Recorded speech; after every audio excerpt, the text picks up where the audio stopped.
One conflict started when a member of the nuclear decommissioning panel wanted to read a statement that wasn't on the agenda. Vice Chair Pine Dubois, acting as chair, would not allow it. So member Henrietta Cosentino went to the podium during the public comment period instead. You denied my comments, my reading of that letter at least 3 times. It is... Night this way if you want to.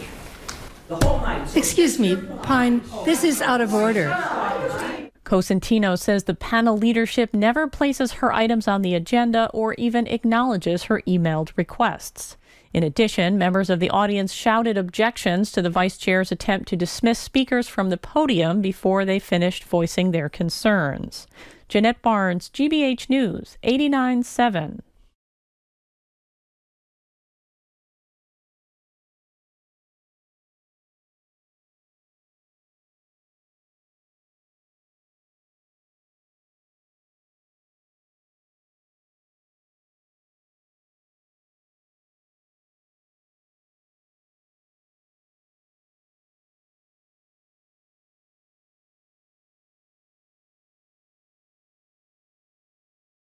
Here's Jim Browdy. I am Marjorie Egan. You are listening to Boston Public Radio live at the Boston Public Library, streaming at youtube.com/GBH News and facebook.com/GBH News. Governor Moore Healey will be here at 1 o'clock today to take our questions and yours. If you get down here to the library, you can ask a question on the homie mic. The Attorney General, Andrea Campbell, will be with us Friday, October 6th. Hi, I have Jim. 2 things to say. Hi. Yes. You know, I just realized for the first time, even when we've been in the library for 7 or 8 years, when the show starts and you introduce it, why don't the people here applaud for the show? I just realized that. Well, isn't that nice? By the way, that's very nice. That's not worth very much when you have to ask. But I mean, really, think about that for a while. That's true. You've been ignored the whole time. It's odd. Secondly, I want to do a shout out for a colleague of ours. Oh, gosh. This Saturday, Henry Santoro, whose voice you heard about a second ago, is being inducted into the New England Music Hall of Fame. It is huge, Saturday night. And for those who know Henry's life before his illustrious career at GBH, he is one of the major figures in the media around rock and roll in this community for decades. Yeah. This is a thrilling honor. I heard him this morning on the morning show. That's how I knew about it. I'm so proud of him. It's so great. He's also a great guy and a great newscaster. Fabulous guy. Very funny. I love to listen to his newscasts. Okay. We're not getting in any Hall of Fame for No, anything, we're not. but that's okay. I think it's because people don't like you, Jim. Maybe it is, by the way, and I wear that as a badge of honor. Do you know what I mean? So in any case, as it turns out, kids aren't the only ones hopping on the bandwagon of whatever the latest online trend is. You know, do this dance, drink this jug of milk, eat a Tide Pod, which of course you should not do. But now parents are filming themselves, allegedly pranking their own children.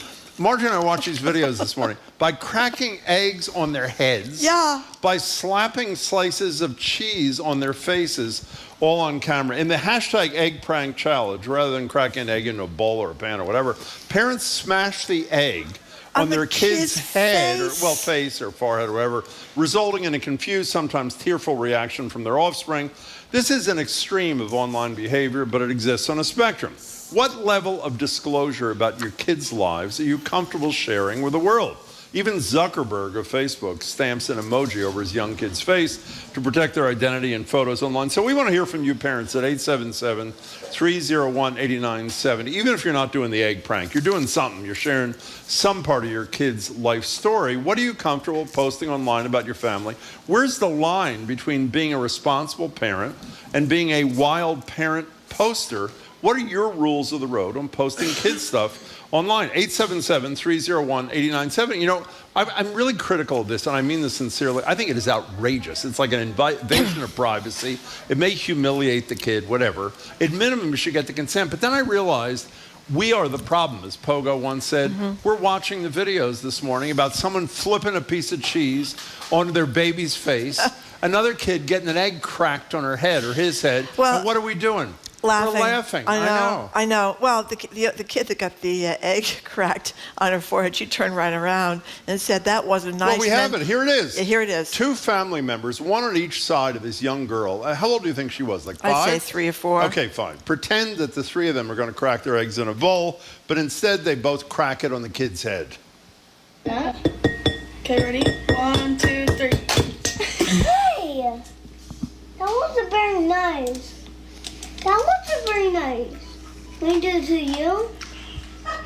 And by the way, the kid does And then crack. she does it. She does. That They is crack sort of it what's on good her, for and the she goose cracks kind it of right thing. back at the adult. That But was you know, pretty good. beyond the fact that this is borderline, I don't want to be too serious about this part. It's sort of abusive to crack an egg on your kid's head, or literally they flip a piece of cheese At this like infant. those individually wrapped Yeah. things. They flip. The thing goes on the kid's forehead, covering one eye. The kid has absolutely no idea And the what kid to is do. like 6 or 7 months old, Yeah. you know, really isn't sure what to do. The cheese is stuck on the little kid's forehead. And I think it was a little girl. She's I just think kind of so, sitting too. there totally confused. What She kind of couldn't people figure do that? Well, apparently lots of people doing it because they wrote this whole big piece. Amanda Hess, who writes a lot about New York her Times. new baby, talks about this has become a big thing. The egg crack challenge and the cheese slice trick. But it's not just that. I mean, the issue is we do tend to share a lot of our kids' photographs I would say, on yeah. Instagram, And or TikTok, or information, too Facebook, much, or yeah. information. And sometimes this is very distressing to the kid. So what are your rules about this? I'll tell you what the rule should be. What? The default should be don't do it. I mean, what is the point? If you want a relative or a close friend to see your kid doing something, then text them a video of your kid. Don't post it for all the world to see. Secondly, a term I'd never heard of before I read the New York, I don't know if it was the New York Times or wherever it was, sharenting.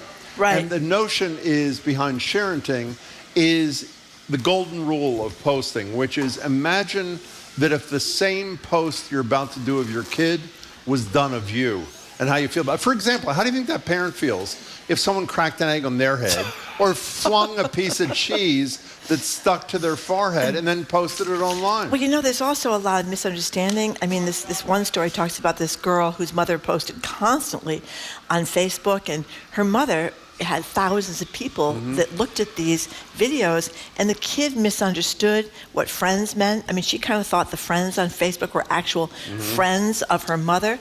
So she was confused when they get some message from one of these friends, and they didn't understand that they probably didn't know their mother. Or this one girl talked about getting this creepy message from an older man saying he was watching her riding her bicycle. Her mother had posted that on Facebook. The kid is like a little kid. So they said, What is the need that a parent is trying to fill by doing? I don't quite get it. I mean, I don't get well, it's it. kind of like, I mean, I have pictures of my kids on my phone, which I show to people, but I know who the people are. But I think that's what Instagram, TikTok, Facebook are. They're opportunities for people to share their How whole old's your life. granddaughter? Almost 2. Okay, and what you did, I assume it's fine for me to say this because you didn't say it was between us. You did fling a piece of cheese and it landed on her forehead, but you didn't share it with the public, which I think I is... didn't fling a piece I of know cheese. you didn't. But the other thing is, 877-301-897. people make money off of this too. Well, that's part, I would say that's a big part of Some it. of the parents become influencers, and they make money, and then it becomes a problem when the kids get older and they want mom or dad to stop, and mom or dad is bringing home the bacon by taking pictures of the kid. You're not supposed to, you're supposed to ask your kids when they're old enough to ask. Well, how old is old enough to ask? Well, I think, pretty young is How old? old enough to ask. Okay, well, that's 5? Yeah, 5. How does a kid know at 5 Well, if they wanted to? they don't. But I mean, I think you should start letting them know at an early age. Maybe they're savvy enough to know they don't want their other kindergarten friends to know what they're doing at So home. assume the kid's 5 years old. The mother goes or the father goes to the 5-year-old and says, you have a choice, sweetie. I can either post your photograph, we can make money and be able to pay the rent and buy food, or I won't. Which Yeah. would you prefer? Okay, well, I suppose you have to have it older than that. How about but I not just doing kinda- it? How well, about not doing it? would be, but look at your friends' Instagram accounts. Look at your friends' Facebook accounts. This is what they are. They're pictures of their families, right? And most of the time, they're pictures of their kids. How many or friends do you have grandkids. are flinging cheese slices? I at don't their know anybody babies? that's flinging cheese at their kid. If How you many just- of you out there know people who fling individual cheese slices onto Yeah. the forehead of their children? Kraft American cheese? None of them. Yeah, okay, none of well, them. I think they're Well, all. it's a big thing online. It's a big thing online. I mean, they've gone viral, these people posting these And by the way, pictures of their there's a kids. hashtag, as I said, egg prank challenge. Is the, Exactly. For cracking an egg. Or on a- the cheese slice trick. Okay, Yeah. before we take or calls, the baby cheese challenge. There's all these names for it. Here is a TikTok creator apologizing to her son on camera for her egg prank, and she also deleted the original video. Here she is. I want to tell you something. I want to tell you I'm sorry for cracking the eggs on your head. You know why? Because although it was a prank to mommy, And it wasn't really funny to you, huh? It wasn't funny to me. And the kid says it wasn't funny to me. I mean, the kid's scarred. I mean, let's face it. You know, Anna Quinlan, years ago when I was Whatever young, happened to wrote her? she's a big-time She is now? novelist. Yeah, she's written a Okay. lot of novels. New York But she was a Times great columnist, columnist yeah. in the New York Times, and her whole thing early on, she was the first woman to get an op-ed, and know she was that. writing about her family. But once the kids got beyond toddlerhood, I didn't know that. she said, yeah, she stopped. I mean, your kids don't want you to write about them when they're 9 years old. You know, what you're doing in 5th grade. They certainly don't want you to write about them when they're preteens, right? So if I had been born in the last 20 years, my mother would be posting me lying in bed eating a Hebrew National salami sandwich. Exactly. I mean, how embarrassing would that and be? you're doing things, or even something you think is not a big deal. Your kid just lying on the couch with the dog, falling asleep, or watching television, stuff like that. You know, do you want those? I mean, it's always embarrassing, the story about how, you know, somebody's dating somebody in high school, and mom runs out and shows pictures of the prospective girlfriend of, you know, little Johnny when But he's that's not like, online. That's it's not for the but- world to see. I know, but the reaction to that usually is horrified. I mean, teenagers are horrified lots of times by those embarrassing pictures of them as kids. So imagine how you feel if there's thousands of people seeing those embarrassing pictures of you as a kid. You know, we rarely take calls out of order, but if anyone has either flung a piece of cheese onto their child's face or cracked an egg on their head, we'll take you out of order, because I'm dying to hear what motivates people to do this. Okay, Caitlin in the car, thank you for calling. Hey, Caitlin. Hi, how are you? Excellent. I have a very strong opinion about what you're talking about. Okay. And that is, I think the parents are doing two things. One, they're accomplishing from what looks to be a very young age distrust with their children. Yeah. Part of their relationship that I don't think can really be repaired if they do things like that all the time. And the other thing is, it's incredibly selfish. They're really themselves and online popularity, which sets a bad tone in their family. You know, we have bad connections, so we got to let you go. I agree with every word. It sets a bad tone. It's selfish. It's all those things. Caitlin, thank you for the call. 877-301-8970. So here's a test for you, Marjorie. What? Nicole, our coworker, just sent us a note. I never filmed this, but I would give my younger sister lemon slices to eat as a baby. She would hate it, but I'm an older sister, not a parent. I would say that if she didn't film it, I'm okay with that. Are you okay with that? Well, you know what? We just got a text about that exact same subject. What do you mean? A friend of mine many years ago gave their baby a lemon slice. Oh, I my thought God. it was cruel. But, you know, older sisters and younger sisters, an I mean, it's a different intra-sibling Yeah, it's a deal. different kind of thing. I mean, let's face it, siblings torture each other, I think, on a regular basis.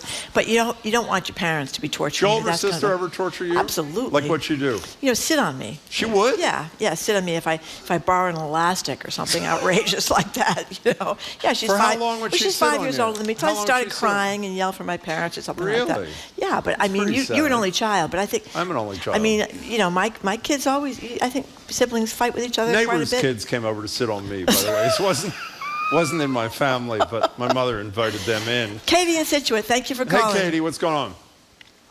It's your favorite aggressive cleaner from last week. Oh, hey, Katie, we nice love to talk to you aggressive again. cleaners. I'm sweeping my house right now, but I just had to call in. Of course, I would never, ever embarrass my children and put it online, but it's comical that Mark Zuckerberg started Facebook so he could find ladies to date at Harvard, but he won't put his child on Facebook. Like, shame on you. But my children are all over my Facebook page, but I'm only friends with friends. Yesterday, I posted cute videos of them dancing at Spirit Halloween. Would I ever do anything mean to my children and tease them and post it? Never. But it's just pathetic that people like Mark Zuckerberg have blown up the world to social media, but they won't put their kids on it. It's just the most hypocritical thing. Beautifully put, Katie. Call us again Well, soon. I think Thank you. that probably there's a reason Mark Zuckerberg does that. He's to protect his safety of he's the worried kids. about kidnapping, Yeah. right? Because Yeah. he's got so much money. One texter just said, parents won't let their kids play outside unsupervised, but they post videos of strangers to watch. And that's a very good point, too, because a lot of people talk about, I mean, there's a lot of pervy people out there Yeah, I know that. who would love to see kids doing almost anything Yeah, I'm aware of online. that. I know Dancing could be one of the things they'd Well, like to I mean, see. she said it's just in a friends group. This is not available to the public, she said. You know, I'm sorry to keep, I know I'm getting stuck on this one issue. What do you think is in the mind of the parent who says, you know what I'm going to do? I'm going to fling a piece of cheese to land on my kid's head and stick to his or her.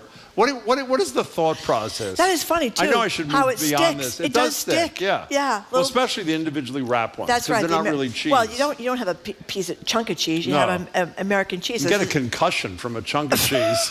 But I'm serious. You're not playing along with me. What is the thought? This is going to be funny. It's going to be popular on TikTok. What is the thinking when you do that, when you engage in that behavior? Do you go on Facebook and look at what people put on there? They put their kids in the bathtub. They put naked pictures of their kids. They put their kids doing embarrassing things. I mean, you know, it's different if it's if it's older kid, a kid 12-year-old, and you get permission. But people put all sorts of stuff I don't think they should put on. In general, I mean, this cheese slice and the egg cracking may be an aberration, but I think there's a lot of weird stuff on. You think so? Yes, I do. I didn't know that. Lori from Salem, thank you for calling. Hey, Lori, what's up? Hi, guys. How are you? We're good, thank you. I've got a thing about there are people actually putting their children on social media. There's one in particular. The child is mentally challenged. Oh. He's 3 or under, and they post him eating food several times a day. Now, a lot of these parents are only doing this to make money. Of course. They make money off it, and it's disgusting. And once you click on it once because you're a little intrigued, it just keeps popping up several times a day, all of these feeds. They're doing it several times a day, several times a week, and they're making money from this, and it's disgusting. Why'd you click on it in the first time? Because I was intrigued. He was a cute little boy. I just was like on the sofa late at night going through Instagram, and this cute little kid popped up, and within seconds, I knew that he was mentally challenged, and then the stuff just kept coming up and coming up and coming up, and people will watch it, and they'll make horrible comments about it. That's nice.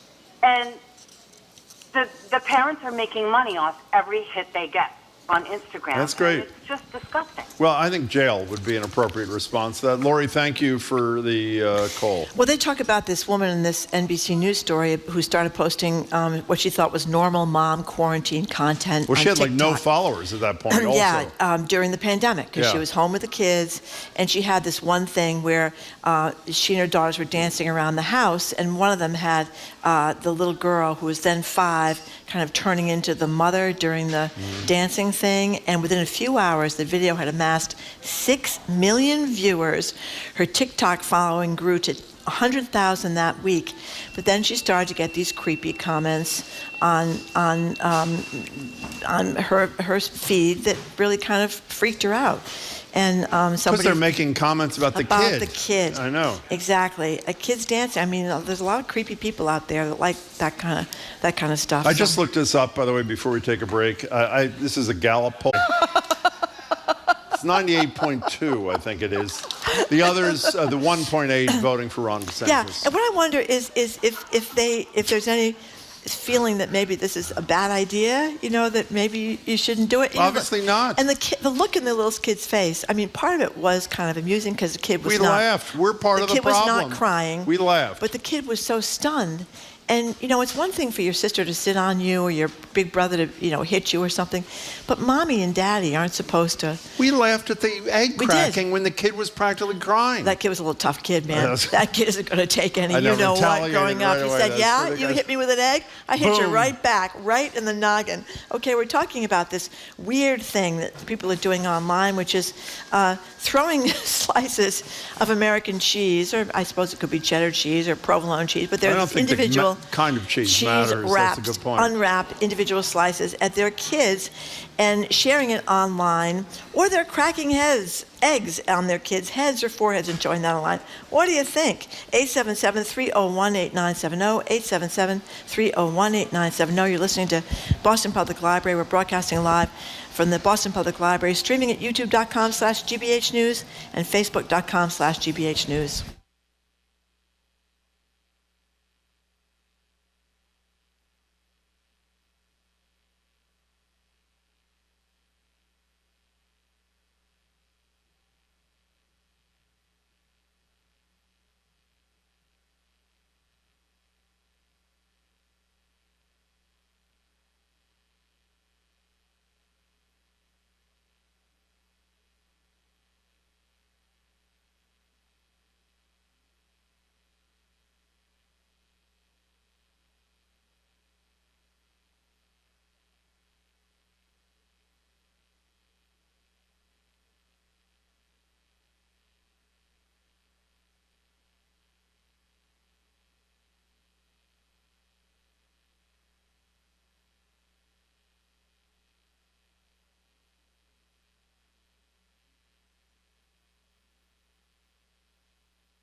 Welcome back to Boston Public Radio. Jim Browdy and Marge Regan are live at the Boston Public Library, streaming at youtube.com/GBH News, facebook.com/GBH News. The governor joins us in about 90 minutes from 1 to 2. She'll be here at the library to answer our questions and yours. And as Marjorie said, if you come to the library, you can ask her a question face-to-face if you choose. One news update. We spent some time talking about Senator Menendez yesterday, who is being charged with bribery, other corruption stuff, refuses to resign. Senator Booker, the other United States senator from New Jersey, just added his voice to those who are calling for his colleague to step down, as he should. So if you're just tuning in, we're talking about sharing online, too much sharing online. Social media was made to connect us theoretically. It's a vital tool for families across state lines to stay connected. But what point does sharing intimate details of your kids' lives cross an ethical and principled line? Give us a call or a text while the lines are full. Give us a text, 877-301-8970. By the way, I haven't found a single person on the texting who thinks that this is a good idea. But Art from West Bridgewater says, you're talking to an NPR audience that probably hasn't touched an American cheese slice in 20 years. Ask if they know anyone who threw brie at their kid and posted it. Oh, yeah, that's a pretty good one. I can imagine brie sticking, too, by the way. Can you not? I thought Manchego was the big cheese. I don't know what Manchego is. That's Big Jim. That's Big Jim in Brooklyn. Manchego? Manchego. I learned that in Brooklyn. Very big, very big. When your kid was living in Brooklyn? Yeah, very popular. Okay. And a lot of people are posting about the terrible things their siblings did. Marion Wareham says, my older brothers practiced their Three Stooges moves on me. I was a 5-year-old little girl. For people too young for the Three Stooges, a lot of head punching in the Three Stooges comedy. Yeah, that's right. And did you ever like the Three Stooges? No, I thought it was totally unfunny. Horrible.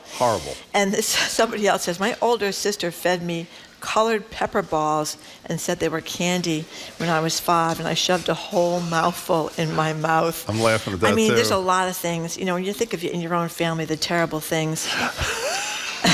Zoe just sent us a note. Hating the Three Stooges. Stooges is very NPR of you, Jim. It's not because of the physical comedy. It's not because of that. I just didn't think they were funny, Zoe. A lot of people say America's Funniest Home Videos. That was a show that was on about 20 years ago. Yeah. Bob Saget. It was extremely popular. That was extremely popular, and people have been doing this for years in different ways. But usually, unless you were on one of these kinds of shows, the whole world wasn't seeing it. You could have a lot of embarrassing that was pre-social media. Home videos. Did you ever see that? But what was the name of the movie? It was something like, this was about 20 years ago, called The Dirtiest Joke Ever Told. And there were a bunch of comedians who had told the dirtiest joke they'd ever heard. And you know who was the dirtiest by far? Bob Saget, which didn't fit because he was such a wholesome... Is he dead, by the way? He did. He died. Did he die in his bed or something? It was very suddenly. Yeah. It was a very awful thing. Yeah, it was awful. Oh, this is a good point. What's How that? about Jimmy Kimmel pretending to steal and eat all his kids' I agree with it. That's a good one. Halloween candy. It was a running skit for years for others to do. I don't know. Somehow that doesn't bother me. Well, wait a second. Are we any less... we're not doing it with our kids because our kids weren't young when there was social media. If we're laughing at it, we're sort of contributing to it. Are we not, or are we not? We're contributing to it. Thank you very We're getting much. criticized for that, too.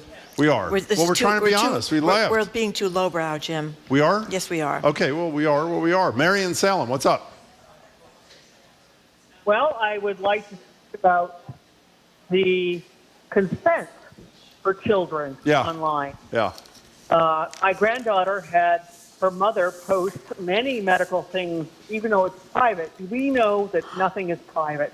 Wait, medical Posted? things? Medical Yes, things? medical problems and emotional problems. Oh, and my her God. whole thing was up there. And I just am she's 13 now. And nothing is private. I don't care if it's just, a group message. It's all out there. Is this your daughter that's doing this? And this is my granddaughter's mother. Who? Your granddaughter? Is this your daughter-in-law or your daughter? It's my daughter-in-law that has posted the thing. Okay, obviously you can't stand your daughter-in-law. I don't blame you. But have you had a conversation with your son or your daughter, whoever is married to this woman? My son. What happens in those conversations? She does not want that stuff posted, and she's made it very clear. So it has switched, but now it's out there. And she had problems with her school. They had moved to New Hampshire, and that had not. She hadn't seen it, but kids have seen those postings. That is gross. That is really nauseating. It's very nauseating and narcissistic of her mother, and this is what we're dealing with now. But for people, we've got to understand it's out. It doesn't matter if it's a private posting or not. You're right. I shouldn't have made that point. Mary, that's a very good point. thank you for the call. Mary, I'm sorry to hear that. I'm sorry to say that is not unusual. What are you holding up for I'm reading me? a bunch of stories about this in NBC News that people, medical and parents personal post travail their issues? children's medical issues, and under the guise of seeking We're looking for help. solace from people who've gone through the same kind of thing. And the kid talks about how screwed up this made her when she got to her teen years because everywhere she went, everybody could see my God, all that's these. horrible. Yeah, can you imagine that?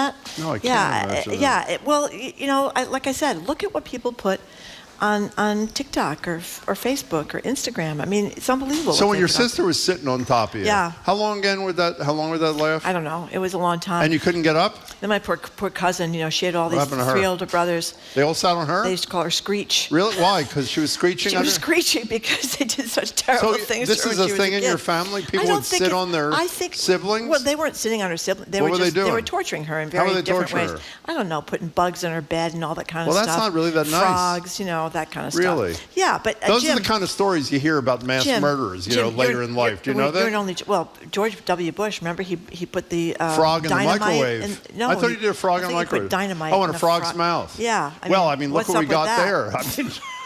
I rest my case, as they say. But you're an only child. I don't think that's unusual. I'm still an only child. Why do you keep saying that? Because, I think, you got children. Didn't your children ever squabble and do mean things to each other? Never. Okay. Never sat on Jim, each of other. Course, is the perfect parent. Never put bugs in their nose or what. Maybe they did, and I just didn't know about it. Ellen in a car, you're next on Boston Public Radio. Hello, Ellen. What's your deal? Hi, guys. First, Jim, unfortunately, I know the exact Bob Saget joke that you're talking about, and my response is like, oh, that was a little much. That was it was a lot much. It was shocking, actually. It was a lot much, but it was shocking. But I laughed at that. So did I. One of the things about the difference between a sibling and a parent is the parents are supposed to be the police. They're the ones who are supposed to break up the fight between the siblings. They're not the ones who are supposed to be perpetuating it. And I had said to your screener, I'm like, how about we reverse it? How about, mom's doing a big presentation. The kid's going to walk in with his camera and, throw dirt in her face or, Ellen, in anticipation of this, I think it was the Times. There was a term I'd never heard before. Ellen, in anticipation of this, I think it was the Times. There was a term I'd never heard before called sharenting, which is exactly what you said. They're applying the golden rule to this. The parent, before posting, should think how he or she would feel if the kid posted the exact same thing about them. I think that's a wonderful standard before you do it. Ellen, thanks for the call. We have to break. By the way, the name of the movie is Aristocrats, and that's where all these famous comedians tell really foul jokes. I grew up in a funeral home in Fall River, actually. No. And my older sister, this is Michelle in Acton, used to terrorize me constantly. We would play hide and seek in the casket showroom.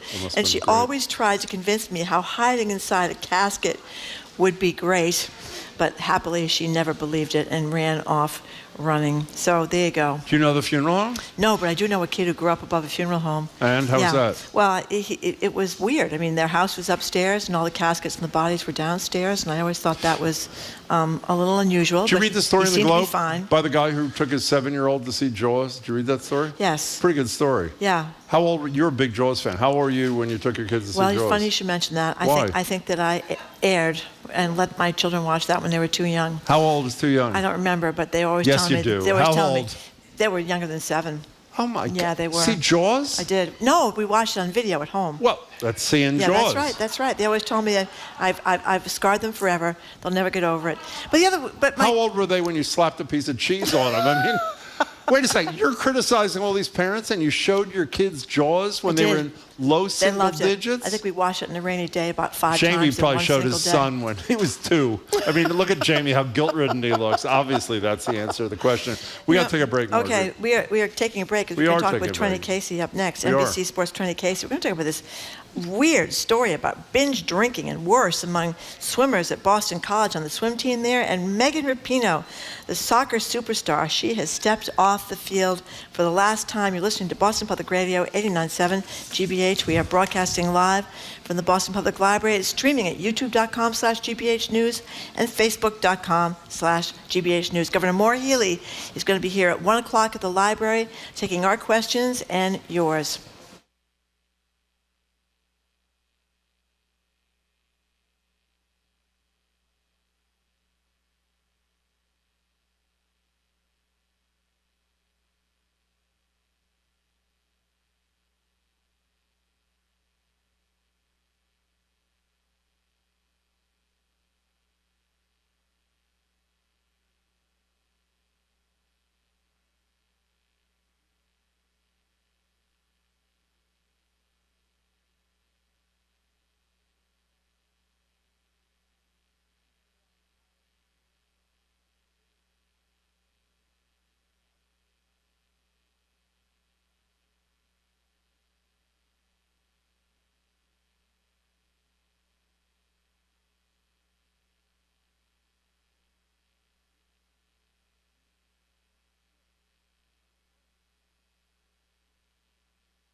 Welcome back to Boston Public Radio. Jim Browdy and Marge Regan live at the library, streaming at youtube.com/GBH News, facebook.com/GBH News. The governor will join us at our library studio in person at 1 o'clock. Feel free to join us. We hope you do. 1 to 2 to answer our questions and yours. Before we continue, we started the show by doing a shout out to Henry Santoro, our colleague, for his Saturday night induction this Saturday in the New England Music Hall of Fame. And he just tweeted a thank you, and attached to the thank you was, he says, "I'm howling with joy." And howl, as in the poem, there's a photograph of him arm in arm, shoulder to shoulder with Allen Ginsberg. Oh my And remember, gosh. he showed us a book a few years ago in which Andy Warhol writes Yes. about him. I mean, this is such a well-deserved thing. He is really, he's a superstar. Yeah, he's got a wonderful Congratulations wife, to too. I used to Henry. work with a million years ago. I know her, too. That's Yeah. right. In any case, by the way, he does a lot of postings, too, but what are they of? Meals that he has cooked. He Well, is a that's- fabulous chef. That is 100% I mean, lots fine. of people do that. I know and that. That's I'm not totally like in. posting your... Well, you're not being cruel to the veal. Is that the Well, point you you're might trying- You're not throwing cheese at the veal, at- yeah. at Yeah, the- somebody was cruel to the veal before it landed on your plate. Well, that's a Jim, very but good it point. isn't- So if you're just isn't tuning in, oh wait, that was the last segment. Trenny Casey is here. She is NBC Sports. I'm happy to talk Boston. about cheese being I'm thrown on sure you kids' are. faces. She's an anchor and a reporter at that Well, place, they do NBC that, Sports they do that Boston. out in Hi, Wisconsin. Trenny. Yeah. How are you? That's how we welcome kids into the world. They come out, we throw a slice of cheese on their nice. face. That's really good. Oh, that's right. It's Wisconsin. Wisconsin I forgot cheese, about that. you know. That's where the expression cheesehead comes from, That's actually. right. You know? You got siblings. I Thank mean, you didn't they very do some much. cruel things to you? Well, I'm the oldest. You're the oldest, so you but did cruel things to them. Well, you know what they used to do to me? They would gang up on me. So I probably shouldn't tell people this because now if you don't like me, you'll do this to me. What is it? I hate birds. Birds freak me out. I don't like how they dive bomb you. I especially hate seagulls. And so when I was a kid, my sister and brother, who I, of course, would torture because I'm the oldest, when they wanted to get me back, if we would be at the beach somewhere or like Disney World where there's tons of seagulls, they would throw food at me so the seagulls would dive bomb me. To this day, I'm like terrified of. I'm still terrified of birds. Like I hate them because I'm afraid that they're gonna like just attack me Did for you the ever food. see that old movie about The birds? Oh, That yes, old movie, like Hitchcock? Yes, like Hitchcock. Like Tippi my Hedren? parents like showed me the bird. When you were like 5? I was like a kid, and my parents were like, "Don't be afraid of birds. Let's watch the birds." And That's one of the scariest movies ever. It's terrifying. Ever Do you remember terrifying. how old you were when you saw Jaws? I mean, it came out. What year did it come out? I don't know, in the mid-70s. 70s, yeah. I think. 1975. Thank you, Okay, so John it came out before I was born. So I probably was like, I guess I probably was like a young kid, like maybe somewhere in the early 80s we watched it. Yeah. So you were about maybe 8, Do you know 10, I rewatched it like during COVID when there was nothing to do.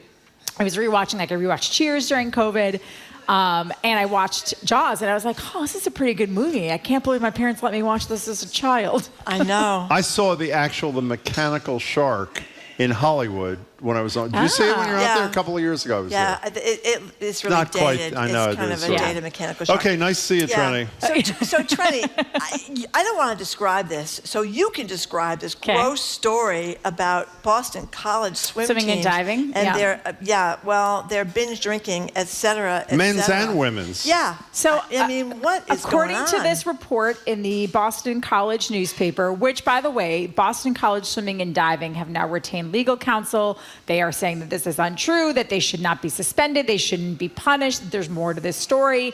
I'm not quite sure what more to the story you need other than it's been told to the student newspaper that freshmen on the swimming and diving team were forced to drink to excess, vomit, and then eat their own vomit. Sorry about that, but that is what the lunchtime allegations are. I can't even like listen, I might have been a bit of a binge drinker in college, but never forced by anyone. It was always my own volition. I understand college kids, this is something college kids do. It's a rite of passage. You kind of learn how to tolerate your own thing, but being forced to drink to excess, because there are more kids now, I think, who don't drink. Like, my generation, it was like keg stand palooza. Yeah. But now I think kids... Well, some of these kids have died. Not at BC, but in other kids, instances. I think kids, we didn't have, the internet was in its infancy when I was in college. Mm-hmm. So we didn't have access to all of these things and the dangers of it. And now the idea that they're, I just also don't understand, why would you make someone do that? What kind of sick, twisted, mind do you have that you're like, what can we put freshmen through? I mean, what happened to, making them carry your gym bag or something? Or, going and getting you lunch? That's, you have to make them drink their own puke? I just don't understand. And then, there's this other story at King Philip Academy that their football team goes up to this. So there's now 2 bullying, or I guess it would be hazing. Thank you, hazing stories. This is high school kids. They go up to this football camp in Maine, and these kids are forced to fight club. They're forced to box each other. And I just I don't understand, I just don't understand the purpose of humiliating people and demeaning people to the point that you make them do something that's harmful to them. I was about to say credit to BC administrators for suspending these teams. Absolutely. However, by the way, because it hurts, not only is it going to upset a lot of parents and kids, but it also maybe what the parents should be upset about is that their kids. I know, but it doesn't also help the reputation of the school when a parent is deciding, should my kid go to BC or blank, whatever it is. So good for them. Having said that, this gets back to a topic you and we discuss almost every week. The Globe reaches out, I think it's Bob Holler, reaches out to the coach of the team, and his response is no comment. And it seems to me, I understand the lawyers tell you not to speak, but my attitude, as you well know, is when you refuse to answer a question, we are entitled to assume the worst. Yep, absolutely. And maybe the coach knew about this. I have no idea because he won't speak. and he's culpable too. Who knows? It's the same in both situations. Both coaches either have to say no comment. I think at King Philip, they said they didn't know it was happening, but it's like... Well, that's something at least. Let the guy say that at BC. Like, I don't know what's... to me, if you're saying no comment, that means you know it's been going on, and it's been going on for a long time, and you've turned a blind eye. Speaking of coaches misbehaving, you know, I operated under the assumption, wrongly, obviously, that this whole thing with the Spanish women world champions in soccer was resolved when the head of the federation was forced out, and then ultimately the coach who did the kissing on the lips of No, opposite. Coach didn't kiss. It was the head of the federation. Oh, head of the federation kissed.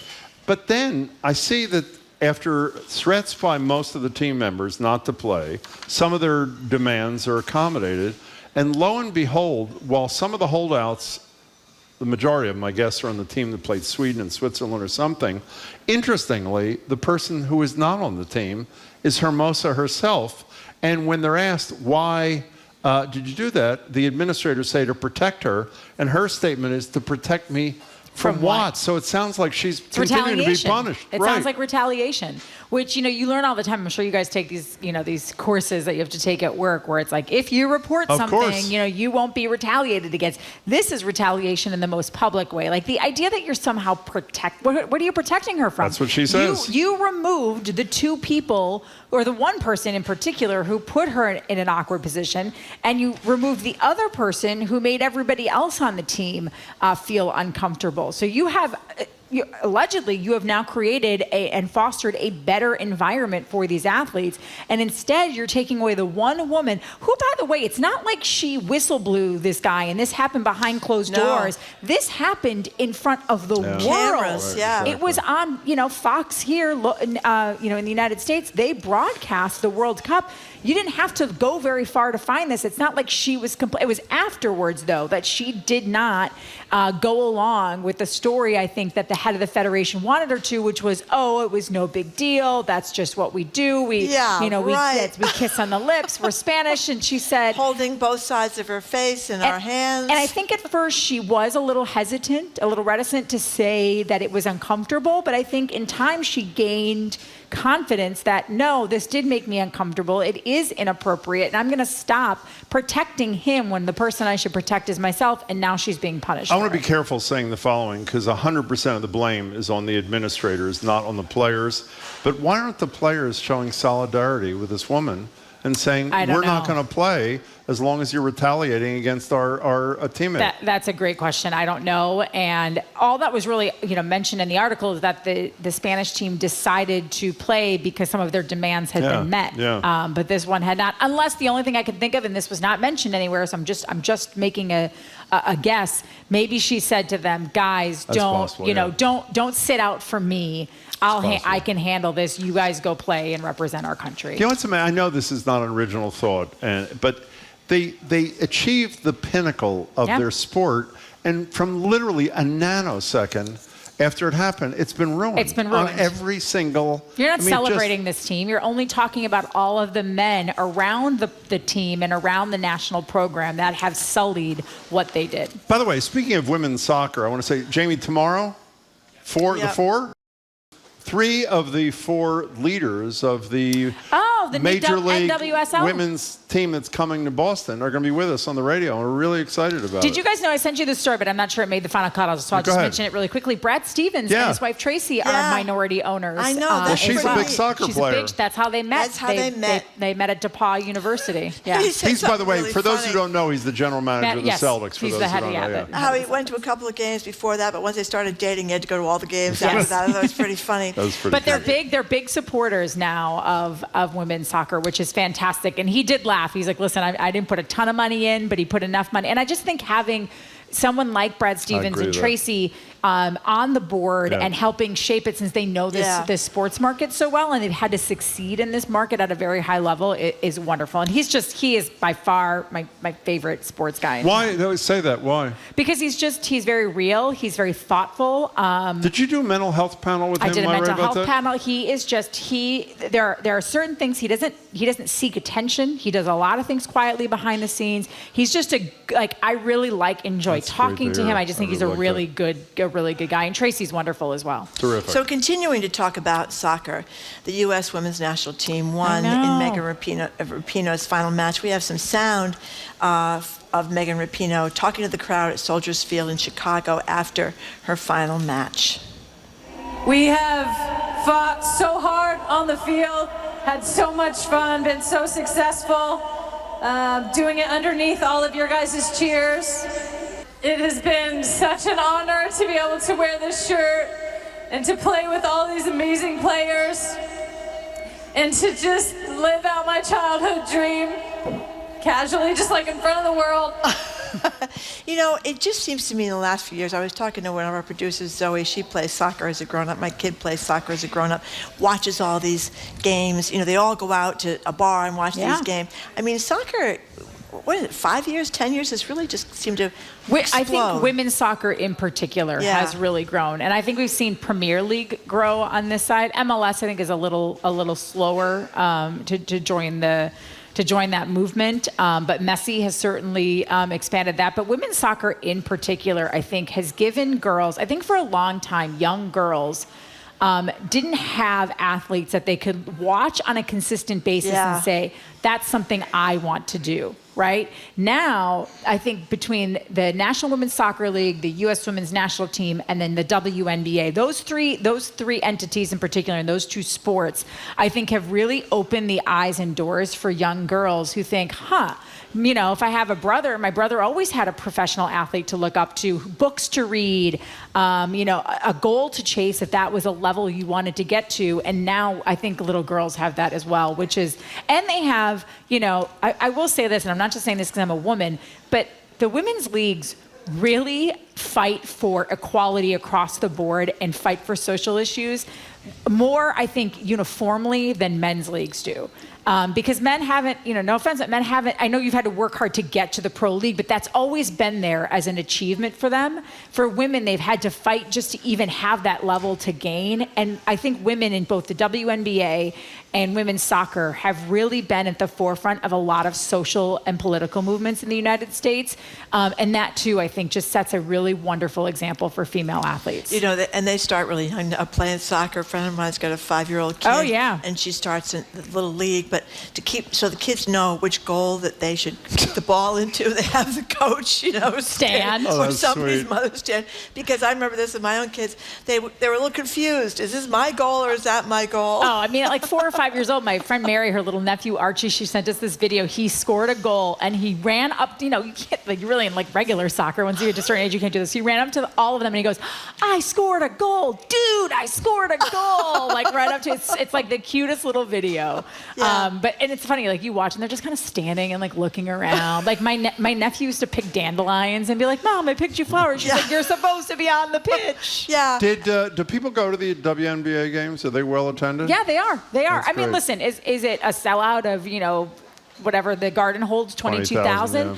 No, but I mean, you know, the Connecticut Sun do pretty well down at Mohegan Sun where they play in Connecticut. And hey, we should mention them really quickly. They are in the semifinals of the WNBA playoffs. They lost 3 times in the regular season to the New York Liberty. Got blown out in the first game. Close game in the second one, and I think either the second or the third went to overtime, and then it was a shock. Everybody thought the Liberty would win easily in New York on Sunday, and the Connecticut Sun upset the Liberty. I think the final score was 73-68. They held the Liberty to the lowest point total of the season. And Joanna Bonner, who has been unbelievable for the Sun this year, she was their leading scorer again, but Alyssa Thomas was quiet, and they found another scorer in Rebecca Parker. Like, Stephanie White was the WNBA head coach of the year. This is a really good franchise and one that's worthy of everyone's time and attention. One more question about when you on NBC Sports Boston talk about women's sports, what happens to your ratings? They're fine. I mean, They're listen, fine? like we're not spending, you know, we don't spend whole shows on the Red Sox or the Bruins. Really, the only time we spend an entire show on something are the Patriots, because the NFL is a behemoth.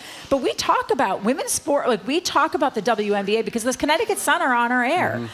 So we have worked them in more and more into our conversations. admittedly, not as much as some of the other sports. But also, admittedly, we don't talk about the Bruins that much. We're not the Bruins station, and we don't have a lot of hockey experts on our air, so we sort of, pick what we're comfortable with. But people are getting more and more comfortable with talking about the WNBA because it's big time now, especially I think. In the parts where you have an NBA team and a WNBA team. Again, reminder, 3 of the major 4 investors in the new women's professional soccer team will be with us on the air tomorrow. I know. It's going to be very exciting. miss it. I told my niece that we were getting a team, and she was so excited. How old is she? She's 10, so she'll be she's 13, excuse me, so she'll be 16 when it comes. Great. And I said, we'll have to bring you out and see a game. She's like, I can't believe you're getting a women's soccer team. So we talk a lot about concussions and the damage that they can do. There's a fascinating story about this guy. Was this Chris Nyland? Chris Nyland, who was a big hockey star. Because he got into 316 fights during his career in various. He was like a big-time enforcer kind of guy. Plus, he was doing a lot of bone-crushing blows on the streets of Boston before South Boston. Yeah, before he even got to hockey. But he's 65. But he's donated himself and his body to the BU Institute, the Concussion Institute at BU. And the reason he's done Chris Nowinski, Dr. Cantu, Ann McKee, all these wonderful people. They cannot diagnose CTE in a living human being. They just don't have, at this point, they don't have the technology. I'm sure, I don't know this for certain, but I would assume they're trying to work towards that so you can preemptively treat it. But right now, what they're trying to do is look for biomarkers that might indicate that you are headed towards a dementia or Alzheimer's, Parkinson's, something that might end up severe mental health issues that often happen with CTE. And they find Chris Nyland interesting, guys, because while he did battle mental health and substance abuse issues, he's been sober for a long enough period of time now, and he has not, even with all those fights, all of those concussions, he has not experienced some of the same brain issues that other athletes like him have experienced. And they find that intriguing as well. Like I think a lot of times people look at the Concussion Institute and they're like, oh, they're just looking for the bad stuff. They just want to find the people who are hurting and tell your kids not to play hockey, not to play football. But they're also looking at people who, is there a certain chemical, like cellular makeup of someone that makes you more resistant to those types of neurological disorders that other people, are end up succumbing to. And it was interesting to him that this is someone, he said he went through this battery day long. He now lives in Canada, by the way. He played for the Montreal Canadiens. He also played for the Bruins, but is settled in Canada. Came down for the day, and it was, I think it was anxiety-ridden for him to wait and listen to the doctors and find out whether or not he had passed his neurological exams. And he actually did. In fact, he was, for his age, race, education. And how many hits to the head and how many hits to the head he got. But even beyond that, for just taking those out, his markers were all normal for where he is. We don't have much time. The title of the story in the New York Times, the former hockey enforcer searches for answers on CTE. Another interesting piece that is dropped into the story. That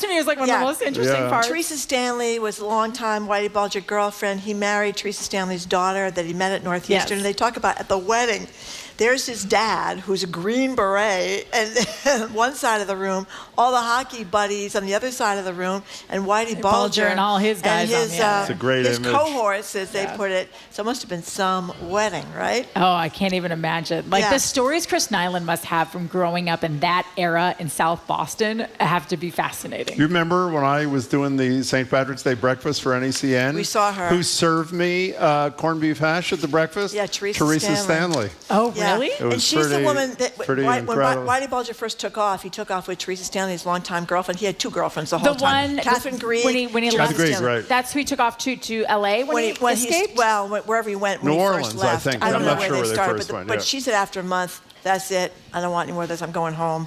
And he dropped her off and picked up Catherine and took her instead. Yeah. By the way, fascinating. Before we break, since we're talking about Rapinoe, I don't know, one of our coworkers, I'm guessing Zoe, posted the headline in Deadspin after they won the 2019 Women's World Cup. Purple-haired lesbian goddess flattens France like a crepe. Is that a great headline?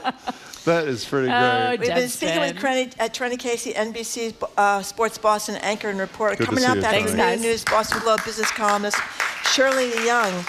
Would you be more likely to go back to the office if they had a fire pit there, or a prayer room, or, treadmill desks? Well, that's surely up next. You're listening to Boston Public Radio, 89.7 GBH, broadcasting live from the Boston Public Library.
He is Jim Browdy. I am Marjorie Egan. You're listening to Boston Public Radio, 89.7 GBH. We are broadcasting live from the Boston Public Library. We are streaming at youtube.com/GBH News and facebook.com/GBH News.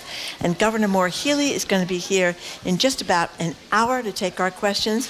And yours, the Attorney General, Andrea Campbell, is going to be here next Friday, October 6th. By the way, and if somebody here wants to ask the governor a question, you can go to Zoe now, right? You don't have to wait till 1 o'clock. That's Zoe right there. Just fill out a card, ask what your question is.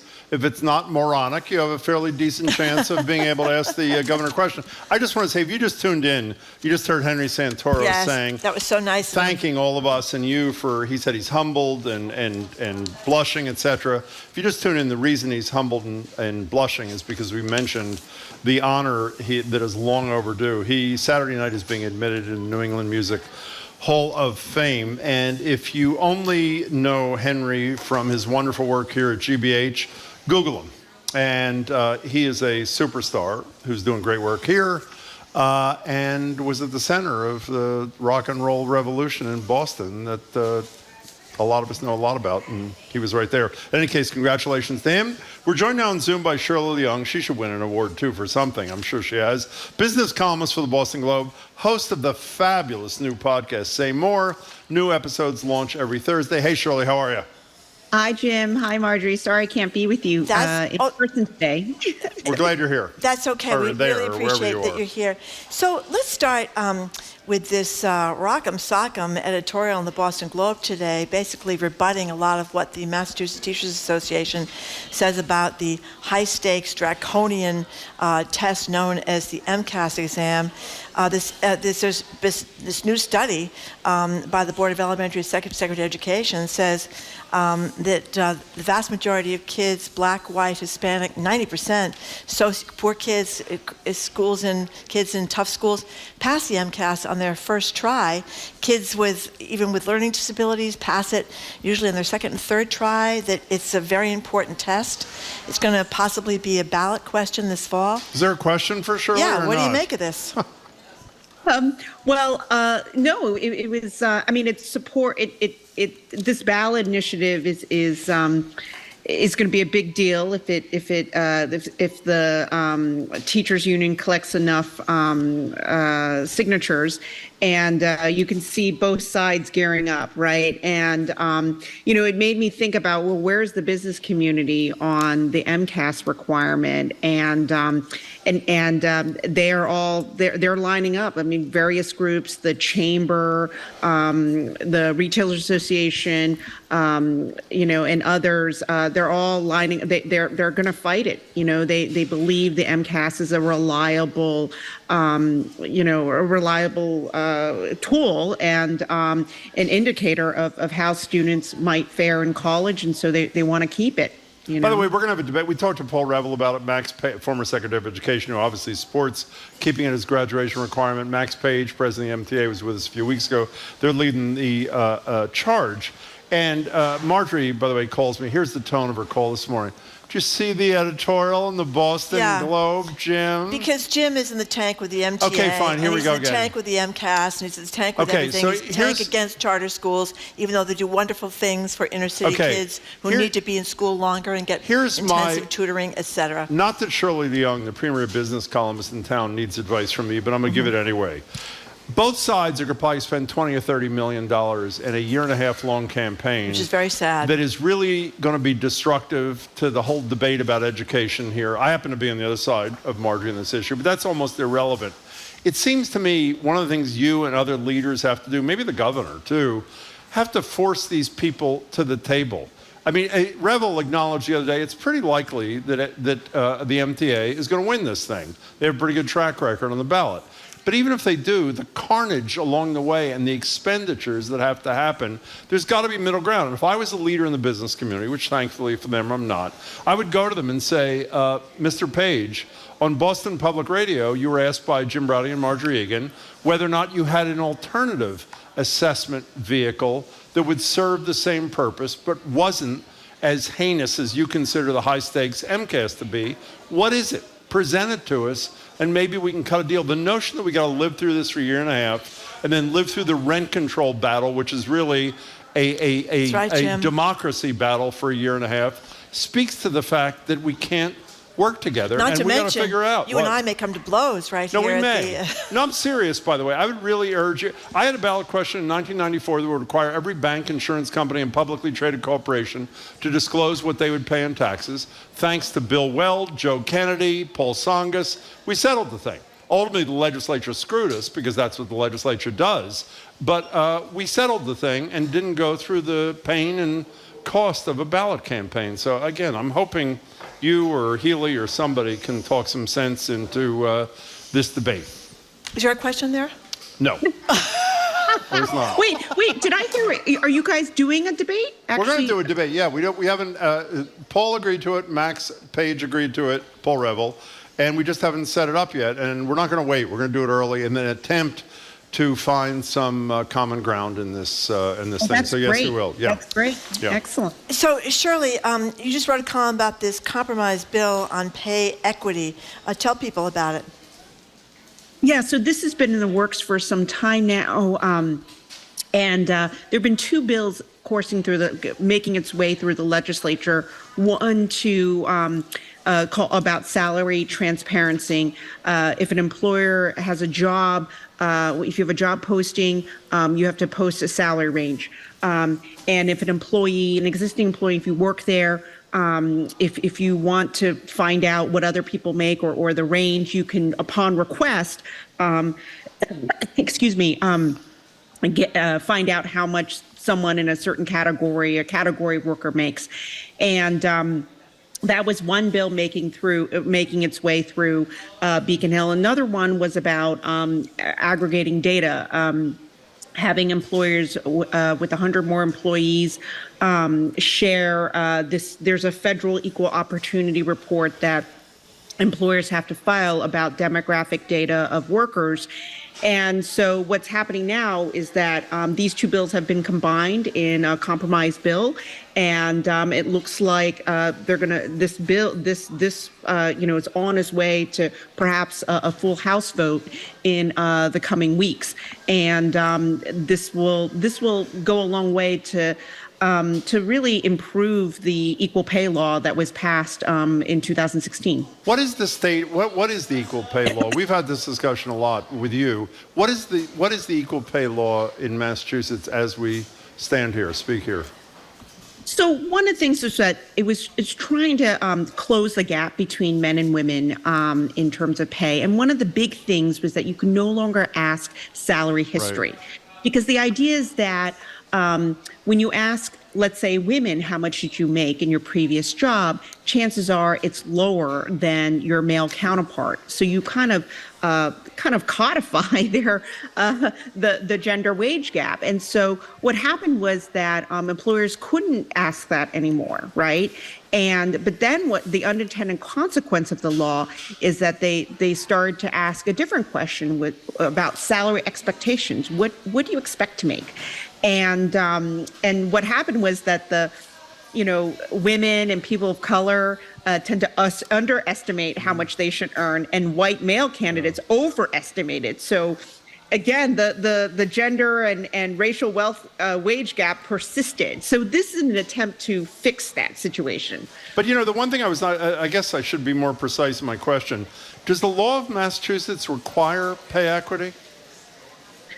Well, there's compliance. I mean, it requires. It's not. It creates a system where to help close the wage gap. But I'm still not clear. Is it required that a business in Massachusetts pay a man and a woman doing similar or the same work the exact same wage? I want to say yes, but I'm not sure. You should. I'm not a lawyer. Well, I know, but I guess I don't know if the intent. I guess I'm saying is that that's the intent of the law. I don't know if it's as explicit as the way you're wording it. But my fear is, let's just. There are two options. It either is the law or it isn't the law. And whether it is the law or it isn't the law, if you report in these broad categories, and I know it's a step in the right. It's better than nothing. I know that. But if you report in broad categories, you never really answer the question as to whether or not real pay equity exists on the ground level. Do you or do you?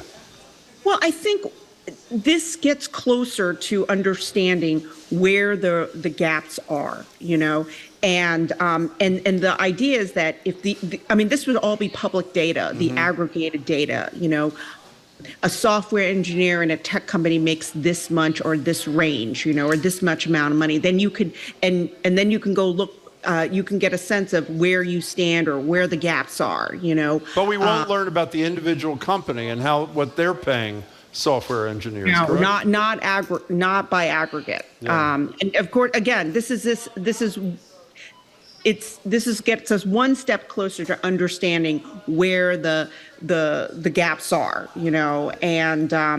but yeah, this is a good question for the governor on equal pay. Well, but you've written brilliantly about this for years. The problem is that I know the answer when you ask for individual corporate disclosure is it puts us in an non-competitive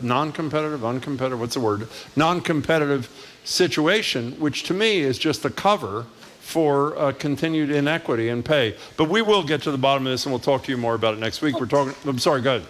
Well, that's why the salary transparency number is part of the bill is really key, because you can go company by company. Oh, you can. Okay. Yes, no, like if GBH, for example, so if GBH posts a job for an audio engineer, under the law, you have to post what the range is. Under the new law. Under the new law, if Okay. it passes. If it So then passes. if you work at another radio station, let's say, you can say, well, this is what GBH is proposing to pay. Where do I stand? Got So it. that's why it's the 1-2 punch of this new compromise bill that gives it a little more heft. We're talking to Boston Globe business columnist Shirley Young. So your colleague John Chesto wrote a piece pointing out that there are a lot of marijuana stores in downtown Boston. On Milk Street, there's Cannabis. On Devonshire, there's Pure Oasis. Apex Noir on State Street. Primitive opened someplace else right near there. Maybe that was High Street. Rasta Roots, I love that one. It's going to be on Broad Street. Ascend opened on Friend Street. A lot of marijuana downtown Boston. There are a lot. Yeah. We're right here downtown, yes. Yeah. So now there's a lawsuit trying to block a new place called Soul Cannabis in Faneuil Hall. No, it's a really, this lawsuit is very interesting because there's supposed to be a buffer, right? You're not supposed to have as many, cannabis shops next to each other, but there have been exceptions made to the rule because downtown is very dense, right? There are a lot of people who come in. So you could put more than one, more than one, or you could have a lot of cannabis shops in one area because you have the foot traffic to support it. I think the concern is that we know that the cannabis industry is struggling, right? Yeah. Prices are falling, and it's hard to make money. I think one of the city officials quoted in the story was saying, raised concerns, are there too many? But maybe it's okay if you are a cannabis shop and you also do music, you offer something different. Maybe that should be the standard in which they begin to permit more cannabis shops. Are you different? Do you do more than just sell cannabis? Do you offer a cafe? Do you have a different theme?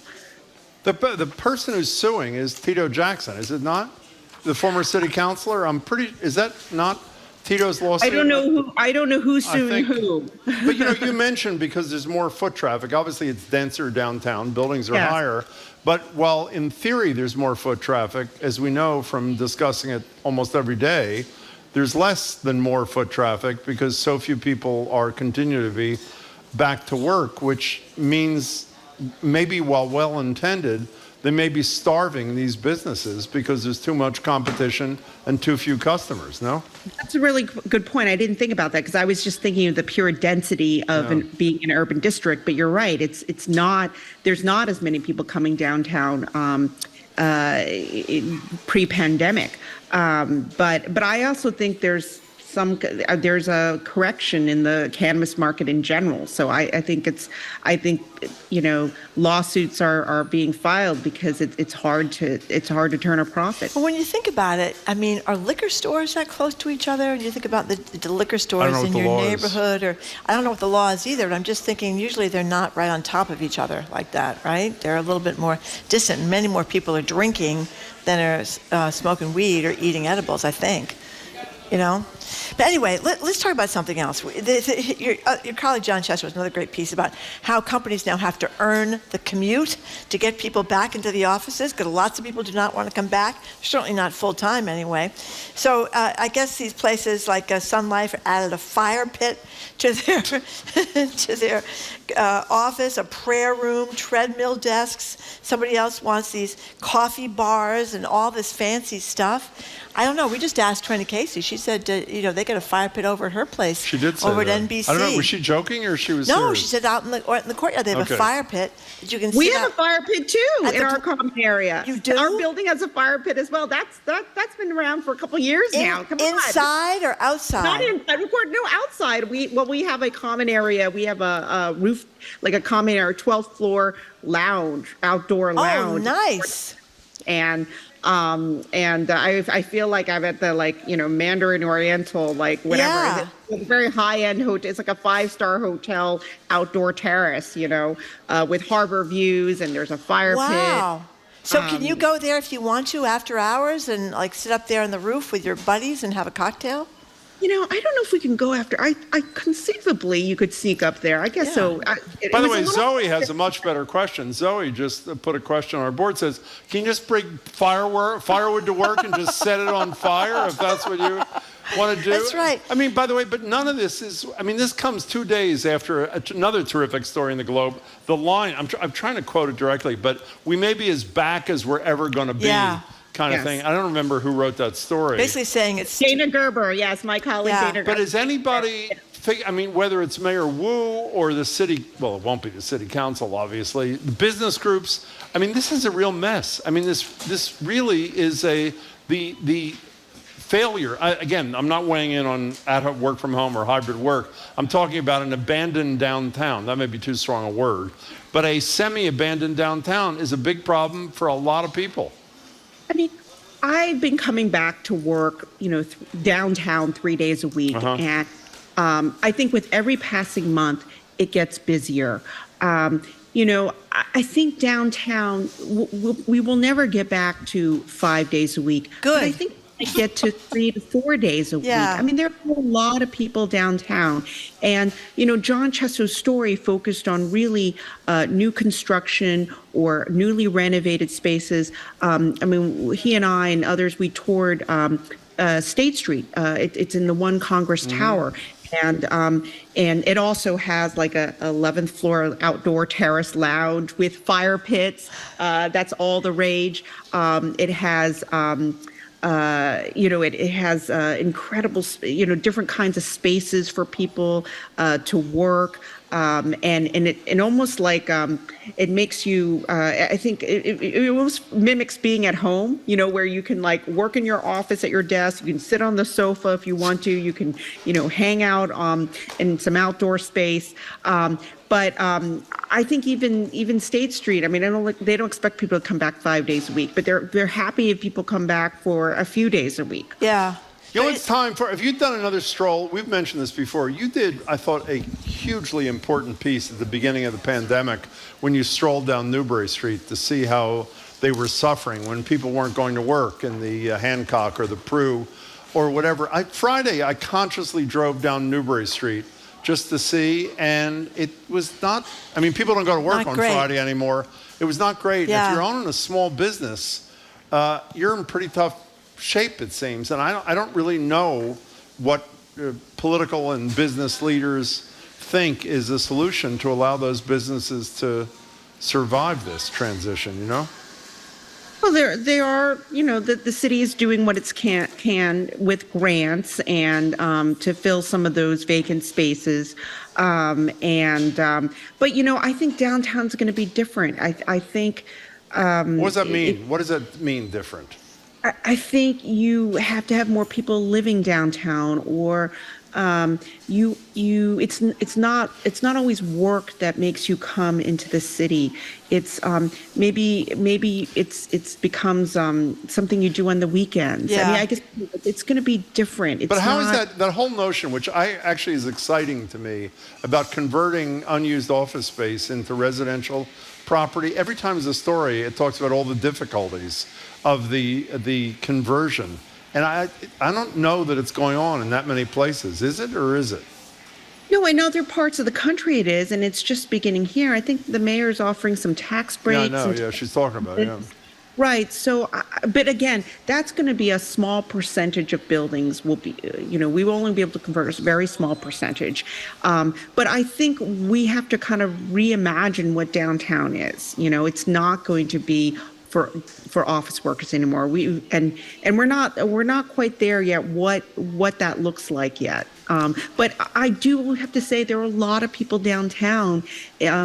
Even on Mondays sometimes, maybe not Fridays, but I feel like Monday, Tuesday, Wednesday, and Thursdays are very busy downtown. I'm glad to hear it. We're talking with Shirley Leung, who's a business columnist at the Boston Globe. She's also host of the podcast Say More. I didn't get a chance to ask you about this last week because we ran out of time, but I wanted to ask you today. You had a great interview with Heather Cox Richardson. She's a historian up at Boston College. She writes a column on Substack. It's terrific, $5 a month. But she only has 1 million subscribers. I know. Well, it's really because she compares a lot what's happening now with what happened before, and gives you like a little history lesson, and it's terrific.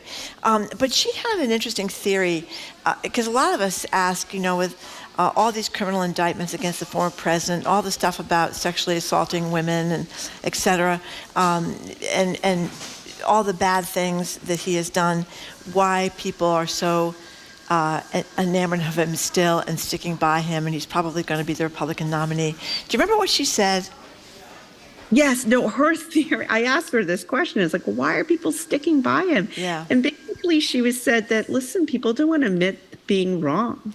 If abandon him, then it's like we picked the wrong candidate. And so they're going to stick with him as long as, at least publicly in polls, they're going to stick with him. I'm curious to see what happens when they go to the ballot box, if they will come to their senses and not vote for him. But didn't she also say, though, that, and I'm not comparing the former president to, people like Mussolini, but she talked about how in World War II, we created others, and others were Jews, Gypsies, sometimes Catholics, but mostly the terrible attacks on Jews, obviously. And she was saying that he's created the other. It's owning the libs. It's people that are trans. It's people that are other, and that it's really hard to concede that the problem is not them. The problem is yourself. And I thought that was really the reason you may be in the straits you're in is not because some 20-year-old trans person or because of the libs. It's because of you. And I thought that was pretty. I get that, right? Yeah, and also that interview. She just established that this is part of a pattern, historical patterns. Mm-hmm. That Trump is comes from a long line of authoritarian figures here and elsewhere globally. And but in America, we've been able to stop authoritarian figures, and so we're really at an inflection point right now. And she worried that she felt that we're the closest to being an autocracy than we've ever been. But she's also said, listen, there's a movement here to stop it, and will enough people get off the sidelines and participate to stop authoritarian rule in this country? I don't know if it's a positive note, but it's an interesting note, since you're no fan of Ron DeSantis. See the poll that came out yesterday from St. Anselm's about who is doing how well on the Republican side in New Hampshire? That Nikki Haley has passed DeSantis, which I would suggest is both a function of the fact that there's no there with DeSantis, not to mention that I think he's a sadist in addition to everything else. But she was the one, I think most people know her from the first debate, talking about a compromise on abortion. And I'm not saying it's perfect. I'm just saying she's one who was speaking semi-reality on a critical issue. A talented politician. I don't agree with a lot of her positions, but she's a talented politician. He's got the most unappealing voice. I mean, they should really send him. I don't know if that's the... Are you kidding? You hear him talk for 2 seconds. It's like, stop it. He's a whiner, Jim. He's a big time. He's a whiner. I think generally you don't want someone that's going to whine for 4 years in the White House. You know, it's a little bit too much to take. Let me see. Do I want an insurrectionist or a whiner? I'll go with the insurrectionist. Well, I mean, listen, you got to give Trump this, right? What do you got to give him? Well, he is a charismatic guy. And sometimes he's even a funny guy, and people like to watch him. You don't want to watch Ron DeSantis, for me, for more than 5 minutes, no matter what he says. I mean, do you watch him on the news talking about things? I do. I actually follow the news, Yeah, Margaret. I try to follow it. I try to follow all the candidates. Well, you missed the Ron DeSantis phenomenon, He's the one that's the governor of Florida. He's the one that's the governor of Florida. Yeah, that's not a big Somebody deal. said a long time ago he wouldn't get anywhere because he was a whiner. Yeah. Someone also said that Trump couldn't possibly win the election. Who was that? That was you me still back feel in the same way? Yes. No, it was you 2 months ago. Yeah, I still don't think he can win, but I could be. Really?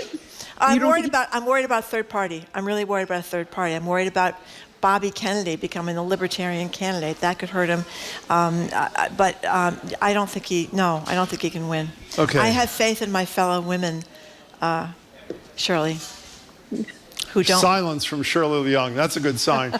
Hey, Shirley, your podcast is spectacular. Marjorie does not stop talking about it, by the way. Yeah, it's great. But What's going to come out on Thursday? Can you give us a preview? Molly White. She's a local blogger. She is known as the world's kind of biggest crypto skeptic. Oh, great.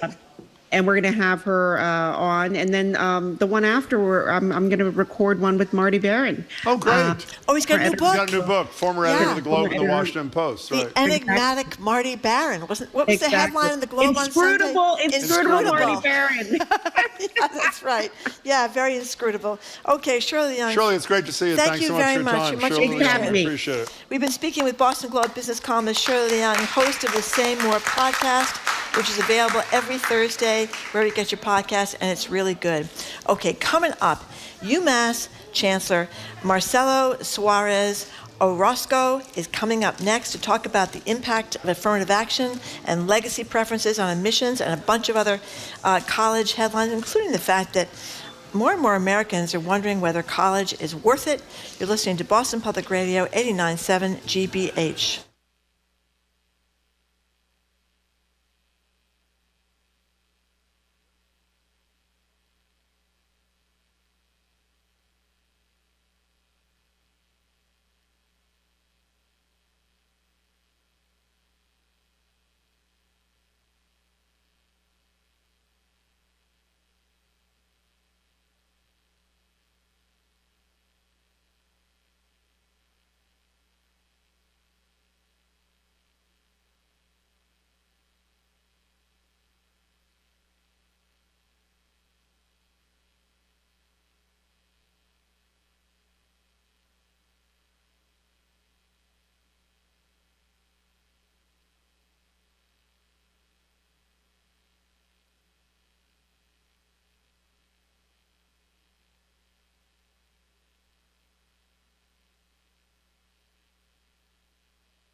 Welcome back to Boston Public Radio. Marjorie Egan, Jim Browdy, live at the library, streaming at youtube.com/GBH News, facebook.com/GBH News. Governor Healey will join us in about 25 minutes in person to take your questions and ours. The Attorney General will join us on October 6th at the library.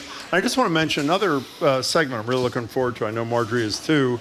Larry Tribe and Nancy Gertner, former federal judge Gertner, and obviously arguably the most important constitutional law scholar in America, Professor Emeritus at Harvard Law School. Larry Tribe will join us together on October 2nd to sort through the former president's legal travails. We're joined now by Marcelo Suarez Orozco. He is the UMass Boston Chancellor, and he was just kind enough to give us a book he wrote in 2019, Humanitarianism and Mass Migration, Confronting the World Crisis. We thank you for that, and we thank you for being here. Thanks so much. Thank you. Yeah, thank you very much. So, Chancellor, tell us about affirmative action at your school. I mean, how are you going to handle this? What's it going to mean? Terrific. So first, thank you. Thank you for having me. It's such a pleasure. Look, we are the most diverse campus in New England. We are the third most diverse campus in the United States. So for us, moving forward, two things are true. We will align with the law and work within the framework of the Supreme Court decision.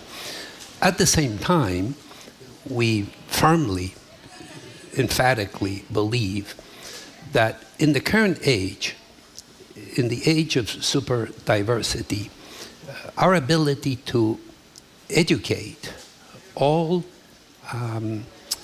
our extraordinarily diverse students, the vast majority of whom originate here in the city of Boston, will continue to be a top priority. This is who we are. It's in our DNA.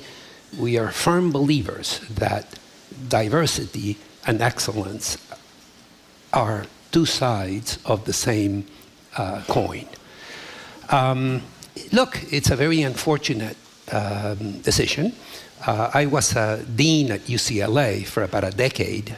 The University of California lived with what the Roberts courts just nationalized for a quarter of a century.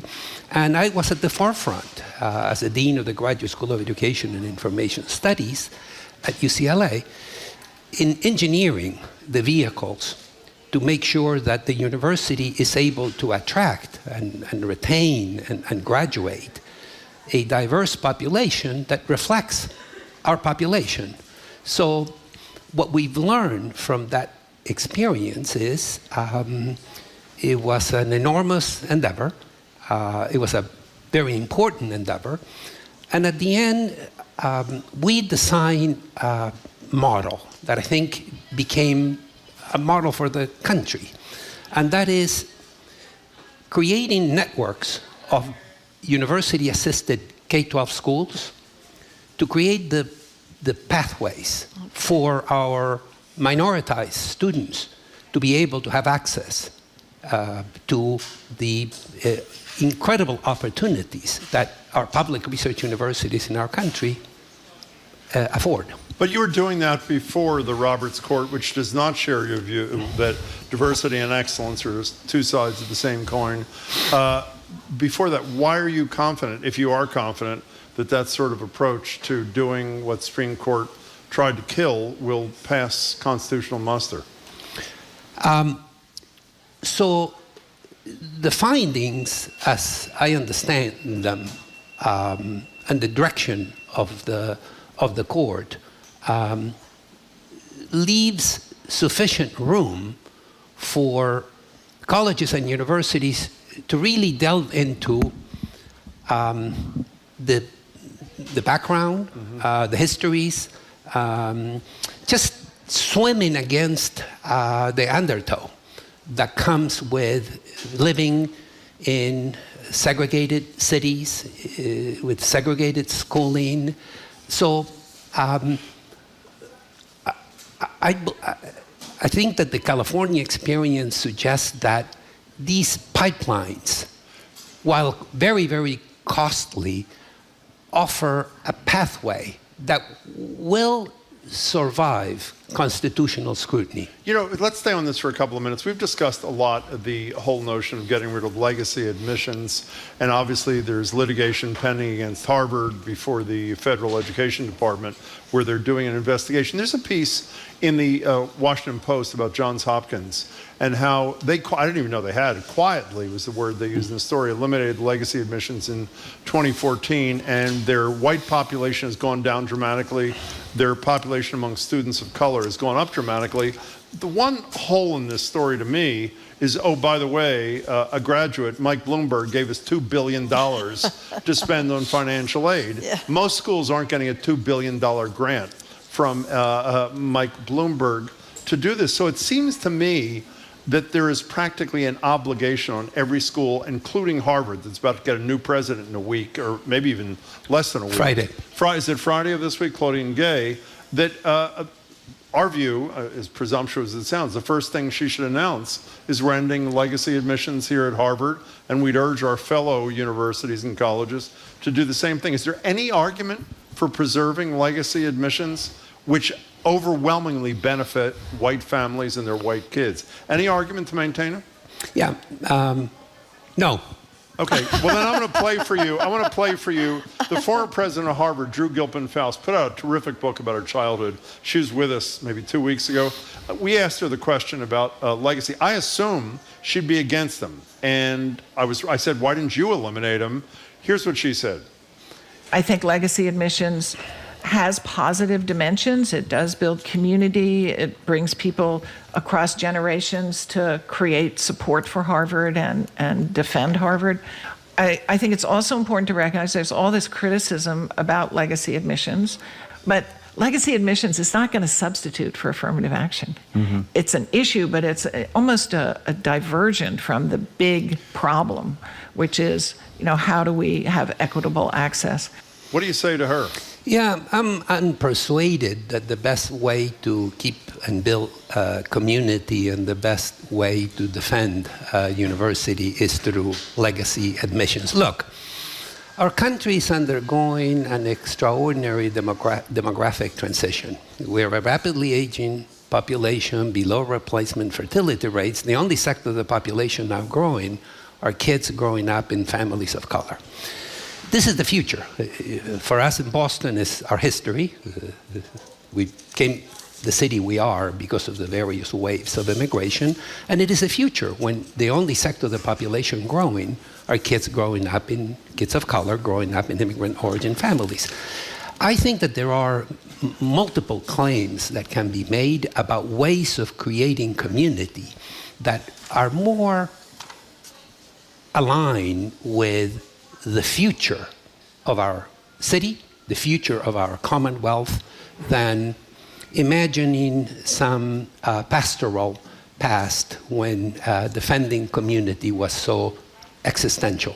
You said immigrant origin community. Immigrant origin meaning, I think, at least one parent was born outside this country, right? Correct. And that is the fastest growing segment, from what I understand, immigrant origin kids, the fastest growing segment of college admissions at a time when college admissions are on the decline. Is that not true? That is exactly true. We just published an op-ed in the Globe. Precisely. Your thing, on right? this Yes. topic. That's where I heard it. I knew I heard it from somebody. With someone with the same last name. Would that someone be your So that's my spouse? wife, Yeah. yes, Just of double 48 check. years. Okay. My wife of 48 Well, years. thank her for us, too. Well, Who teaches across the river, by the way, at that place. We know that. So you did write this piece with your wife about the headline, which is Immigrant Origin Youth, Fastest Growing Group of Students in Higher Education. But I'm wondering why, because I'm reading more and more now about how lots of Americans, UMass is cheaper than some of these most expensive schools, but still are rethinking the old mantra that you got to go to college, you got to get a college education. So what are these kids of immigrant origin seeing that other students aren't, because they seem to be bucking a trend that's going in the other direction? Yeah, so I think that it's about realizing the sacrifices, enormous, almost biblical, that their parents make to come to this country. So the second generation, the generation of the children of immigrants, really see their journey in basic ways as realizing many of the ambitions that their parents couldn't couldn't realize because they had to work. And that's the history of the Commonwealth. The history of the Commonwealth is a history of waves of migrants, voluntary, involuntary. Other than our native peoples, everybody else came in through immigration, voluntary, involuntary.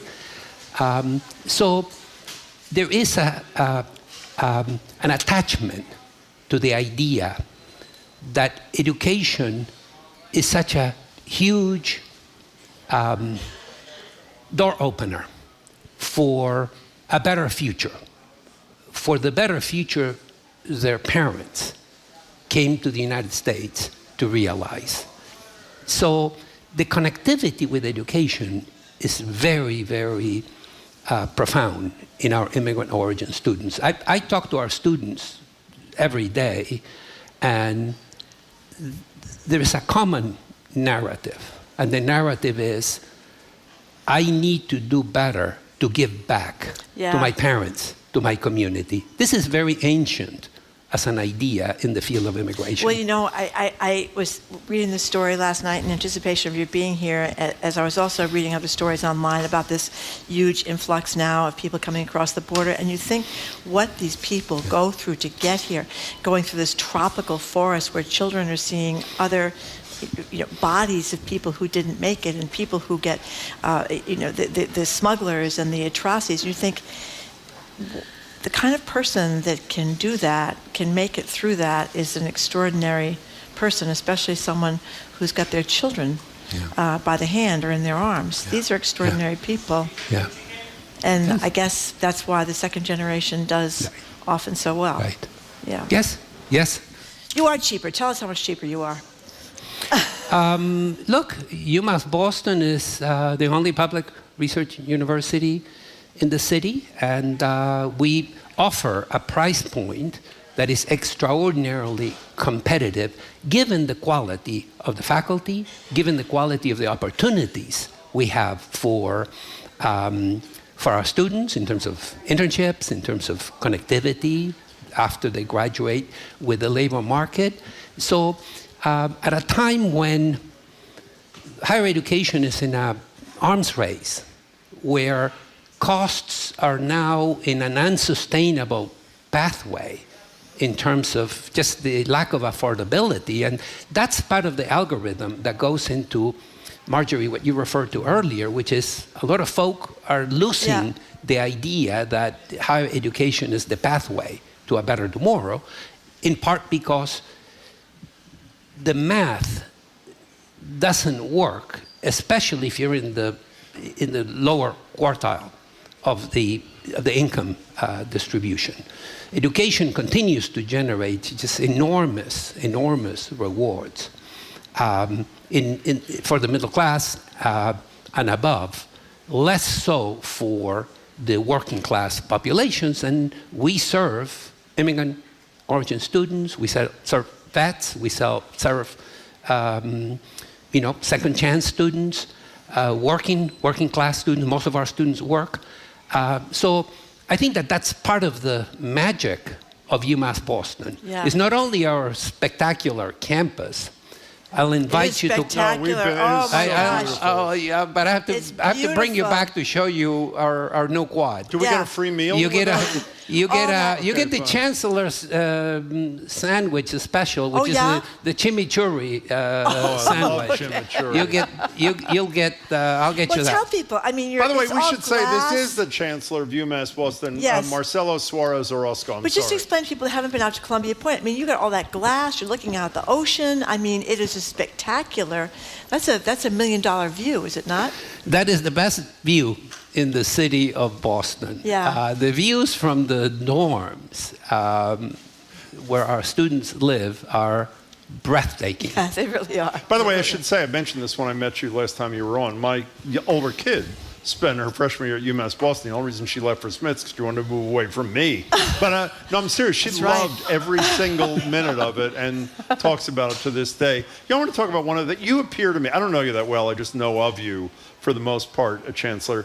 You seem to be a pretty hopeful character. And I have to say, I'm always looking for some little slice of something to give me hope. And Marjorie and I were talking about immigration in general the other day, about the total inability of Congress to deal with anything, particularly comprehensive immigration reform. Right in the middle of the discussion, this court decision came down saying that the DACA program, the so-called Dreamers, kids brought here by their parents, very young, born in another country, obviously not voluntarily by them, they were infants or were very young, was declared illegal by a judge. He didn't end the program that started by Obama, I think about 11 years ago. But it seems to me, I hate the expression low-hanging fruit, but I'm going to use it anyway. If there was ever low-hanging fruit for bipartisanship in a world where there are not enough workers in particular, it would seem to be Congress embracing the DACA program, the Dreamer program, would be it. Does that not suggest to you that any hope of serious immigration reform in our lifetime is virtually impossible? Yeah. So, you know, it was Antonio Gramsci who said, I'm pessimistic by intellect, but optimistic by will. Today, facing the challenges we face, you have to have optimism, especially in my field, in the field of education.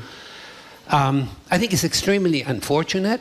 As you noted, these are folk, youth, who through no agency of their own find themselves in the shadow of the law. And by the way, they're exactly like the kid of these legislators who oppose it. They sat next to school with them, they played sports with them, they grew up in the exact same environment, they just happen to have been born in another country. Exactly, and many of these kids, we did the largest survey of its kind of undocumented youth in higher education. Many of these kids don't know that they don't have papers. Yeah. So this is a real missed opportunity. This is something that is both the smart thing to do. We invested in educating these kids through K-12.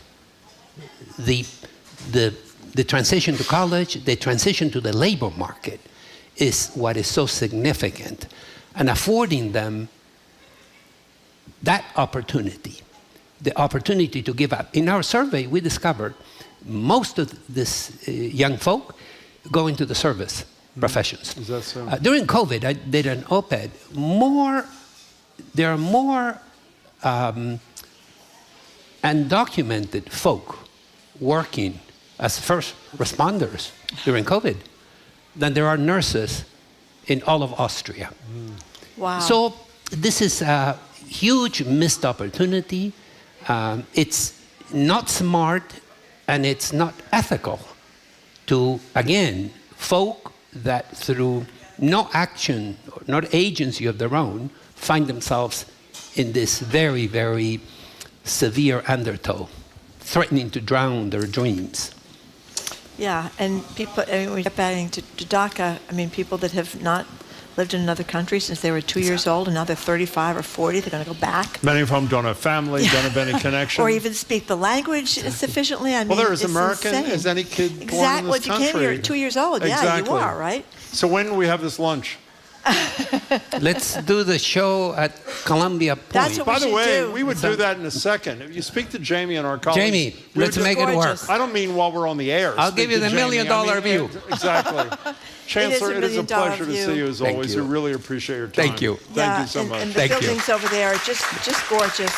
Okay, thank you very much for being with us. We've been, Governor Moore Healey is going to be up next, but we have been speaking with Marcelo Suarez Orozco. He's the UMass Boston Chancellor and a very hopeful educator, and we appreciate very much his time. By the way, it is a fabulous place. I was not just saying that. It is a spectacular place. As a parent, I got to experience it a lot, maybe a decade ago. It's just it's a wonderful and affordable opportunity. Which is a big deal to people. When you think about a place like Boston College where they have the hazing on the swim teams, I think it starts Well, I don't know at if 80. you have...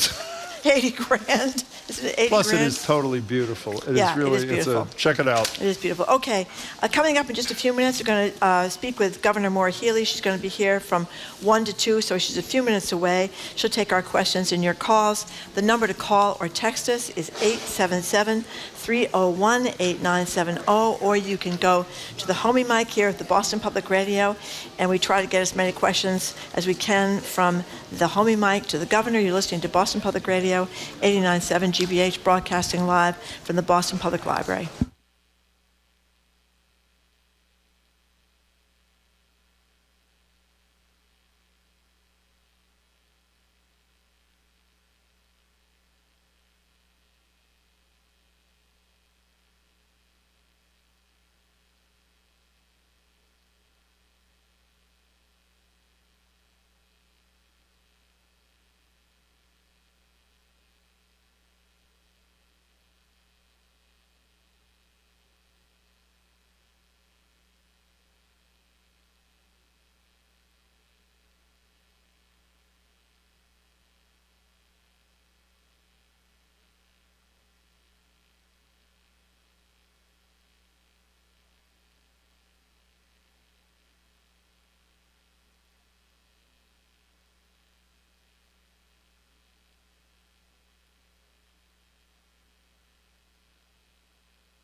Welcome back to Boston Public Radio. Jim Browdy and Marjorie Egan. We are live at the Boston Public Library, streaming at youtube.com/GBH News, facebook.com/GBH News. The governor will be here in 3 or 4 minutes. We were hoping we have a couple of minutes break between the chancellor and the governor, which we do, to urge you to watch television tonight. And it's not just because there's a show we're particularly interested in, but tonight is the first of 2 nights of the finals of America's Got Talent.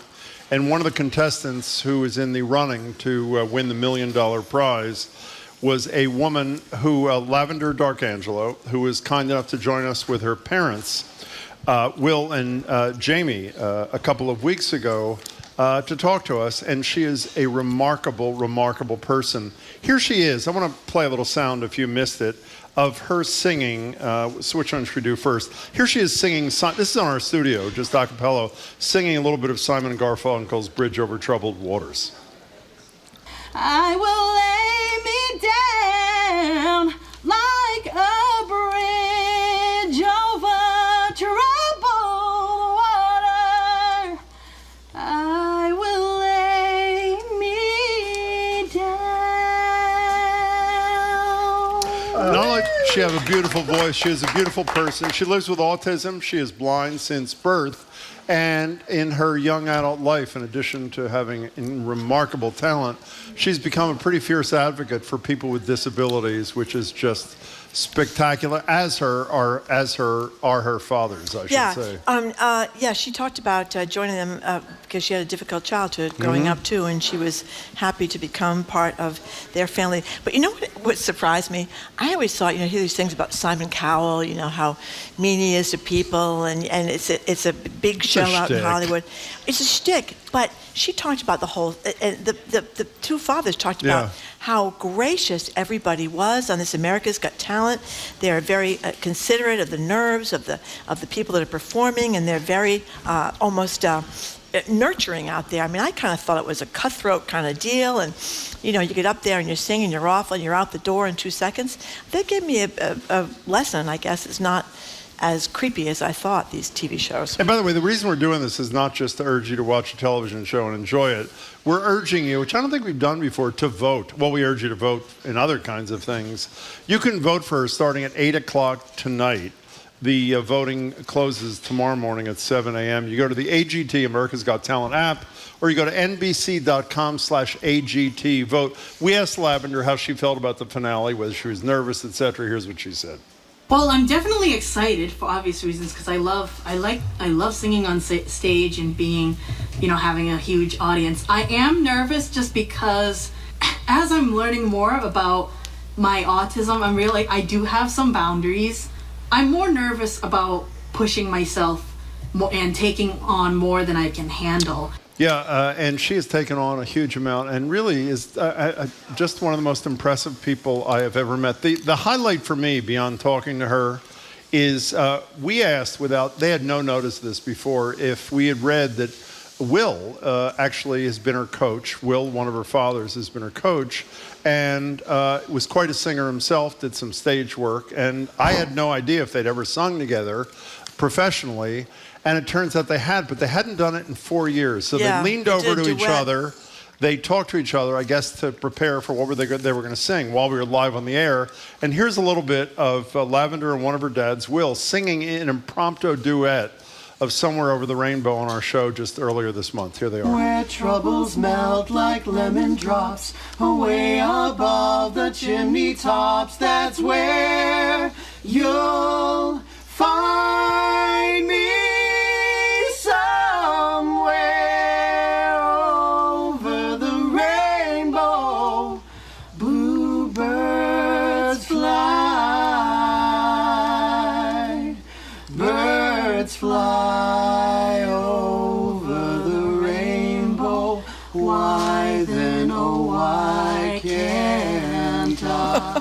That was and that was so just beautiful. a cappella.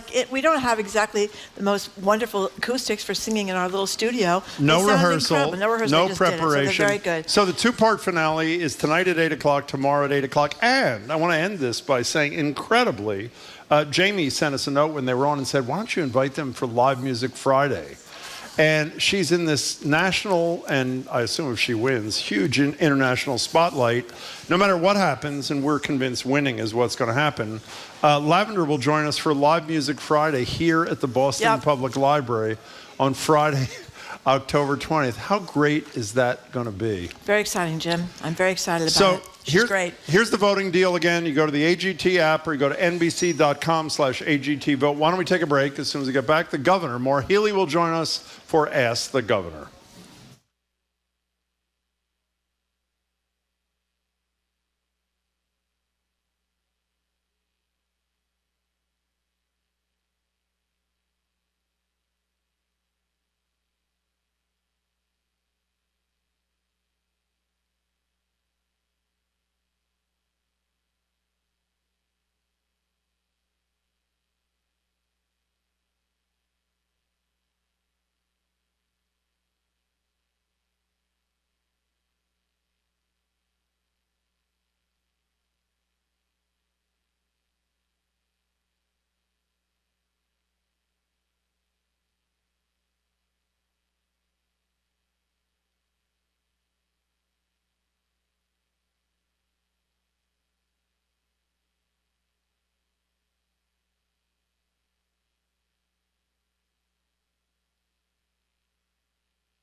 Welcome back to Boston Public Radio. Jim Browdy and Marjorie Egan. We're live at the Boston Public Library, streaming at youtube.com/GBH News and facebook.com/GBH News. The governor, we're told, is about 30 seconds away. Anything you want to say in 30 seconds, Marjorie?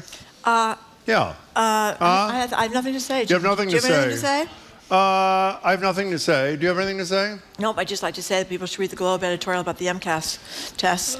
It's pretty powerful editorial. But by the way, it does talk about a uniform assessment thing, as I said to you before. We'll find out what the governor thinks we don't have. about the ballot question. Well, Max Page said to us, the head of the MTA, they're going to generate something so that people have an opportunity to say that there'll be some alternative that won't be quite as high stakes. Well, let's hope they generate it before the ballot question, if indeed there is a ballot question about that. We can ask the governor what she thinks about this. Well, we can't ask the governor because she's not here. Well, when she is here, but when we can she ask is her here, about we can that. ask the go. She's walking across the street. Okay. You want to describe? Why don't you describe how she's walking across the street? I don't because I can't see her. She's behind me. Can you say that? She's pretty light in her feet. She's being walking. A star basketball She is? player. Oh, here she comes. She is walking across the street. Yeah. Yep. Why don't you narrate this? Go ahead. Well, she has a purple jacket on. She's wearing black slacks. Yeah. She's looking 5'4", very give or athletic. take an inch or so. Yep, extremely athletic. Yeah. Yep, and here Doors she is are coming opening. right in the door with her state trooper. Walking I think that is through. her security person. That would be and her. A public relations person. Here she is. Here she is. Excellent Big narration, applause. Marjorie. Governor, thank you very much. Now she's socializing with some of the people in the interrupting audience. her to sign something. We have to do a radio here show she here. We have to do a comes. radio show here, Here so she we is. can't be This signing is Maura petitions at this Healey. particular moment. She's very close to being here. Hello, Maura Healey. Oh. Maura Healey is about 10 feet away.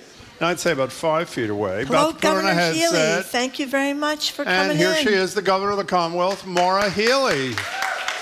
Hello, Governor Healey. Good afternoon. How are you? I'm good. How are you? By the way, someone gave you, someone brought us, a great baker, I wasn't going to bring this up till after, but since you mentioned it, brought us 3 cakes. One for Marjorie, one for me. They're fabulous. And I realized Is if he we still give here? you one, as he asked us to do, what do you have, like a food taster? What do you do? You just eat it? No, I just have to make sure it's not worth more than $50. No, it's definitely, is he still here?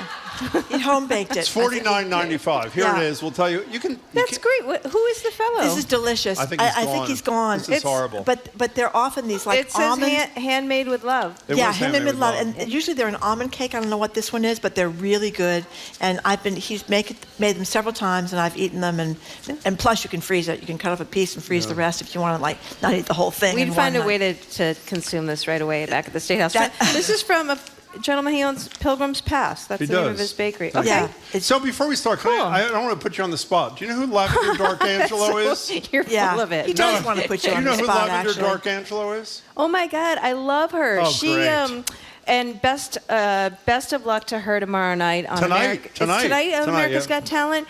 We reached out to her when she made it through, the first round, and we invited her to come to the State House and visit. And God, what a great story. She volunteers with our Mass Commission for the Blind. And oh, wow. Yeah, she does. And she's got great dads and great family, and she's got a great story. And what a talent. It's super moving. I encourage everybody to go YouTube and look at the video of her last performance. It's super cool. It'll just move you to tears. And so tonight she's on. I thought it was tomorrow night, but tonight she's on. And we'll all be rooting for Lavender. She, and not only she, but she and one of her dads sang in our studio in Brighton for us a couple of weeks ago. One of the most exciting 25 minutes. Yeah, it was really good. We've ever beautiful. had. In any case, good to see you, Governor. And That's we'll tell you at the end of the show again how to vote. Yes, we will. So, Governor, you just came from something. Where'd you come from? I just came from a celebration of Recovery Month. It was with a number of folks who gather every year. This is the 33rd year of it, and I never missed one as Attorney General. I'm not going to miss one as Governor, but it's really a moment for folks in the recovery community to come together and to do a few things. One, celebrate recovery, continue to fight stigma and discrimination in this space, and to continue to call for resources. I also was able to announce at that event some things.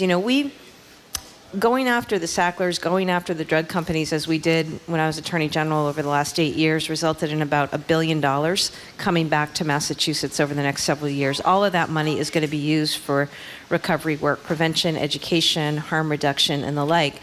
I also know it's important to keep building on things. And one of the things we announced today is we have a 24/7 hotline. We're the only state in the country to do this, but we thought it was important. It's a 24/7 hotline for people who are using, who want to make sure that somebody is there so that, you know, in the event of an overdose, somebody's there to save their life. And the way it works is there's 24/7. You can call in. You'll have a human being answer the phone no matter what time of day or night. They will be there with compassion, non-judgmental, and in the event that there's no continued contact there, or you lose a connection, or somebody isn't responsive, you know, we'll make sure that somebody is sent out immediately to the scene. And last night I was speaking with Stephen Murray, who's the doctor who oversees this with a team of staff and volunteers. This is supported, by the way, in part through the Graken Center at BMC, working with our administration and our Bureau of Substance Abuse Services. Stephen was telling me that just last night, 3 a.m, he saved someone on that hotline. Oh So, my God. you know, every life is of value. Every life should be treated with dignity.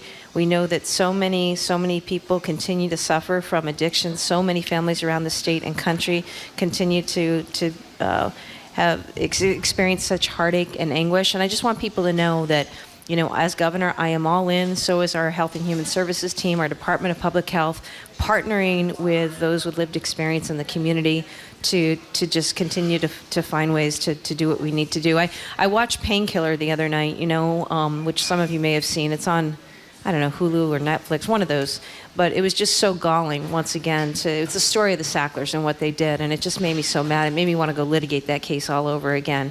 But in the meantime, we've got a lot of folks committed to recovery here and want to do all we can to make sure resources What's the number? go that way. Let me get it for you, and I'll make sure that we can blast it out too on your social media site as well. You know, can I just say one thing? I'm not in your communications department, but you deserve praise for this. You're mentioned in that incredible book, Empire of Pain by Patrick Radden Keefe. You were the first person, correct me if I'm wrong, I hope I'm right about this, first person to sue, as Attorney General, sue the Sacklers in their individual capacity, not just corporate. Yeah. Is that correct? No, it is. And let me first off give credit to the team, the men and women in the Attorney General's office. When I started in January of 2015, it was in March that I said, I want to sue the Sacklers. We're not just suing Purdue, we're suing the Sacklers. Because unless you name actual board members or executives, there isn't skin in the game. These companies will just pay people off and be done with it, settlement, move on. And so that was what I said, but then, easy for me to say, the team had to actually go investigate and build the case, which they did. In an incredible way. Patrick Radden Keefe recounts the work of the Massachusetts Attorney General's office, and you know, I'm proud of the work that, if I did nothing else as AG, I think, you know, being able to have that team that worked so hard to tell the story and blow it open, it never will result in the actual justice that we need for the families and those aggrieved by the Sacklers and others, but it did really changed the conversation. And then many other states followed us, of course, and then we got into these settlement discussions, which resulted in billions of dollars of recovery to our state. And Purdue is shut down, Sacklers are out of business. But we have more work to do in this space. We definitely do. Now, before we get to your calls, which is about 90 seconds away, the lines are full, but 877-301-8970. I know there are a lot of questions that were given Zoe by people in the audience. You ran on for the governorship on a pledge to do tax cuts for the people of Massachusetts. The legislature took its time. They finally allegedly have cut a deal. Do you know what's in the package? I think we're going to see a great package, and I am very proud of this. It's something I promised when I was running for governor. It's something I talked about early on in our administration. We need tax relief to make Massachusetts more affordable, more competitive, more equitable, and I'm pleased to say we are getting that. We are getting that with this package, though I don't know all the details. We have had a lot of discussions over the last several weeks and months, and this will be a package that's going to provide the right kind of relief and will make Massachusetts, in my view, more affordable, more competitive, more equitable. We'll see what is said later on today, but you know, this is something I believe strongly in, and I'm really pleased that we were able to get the kind of budget that we got a month or two ago that makes historic investments on a number of fronts. And I'm pleased that we were able to deliver, it looks like, on a tax package, tax relief for people here in Massachusetts. So those are two big things. And the last thing I'll say is this. We're also committed to making good on my other promise, which was that in this day and age, we were going to chase every single federal dollar that was out there. And I'm really proud to be able to announce here today, though I'm 30 seconds before the embargo, 20 seconds, it's okay. You can go. Yeah.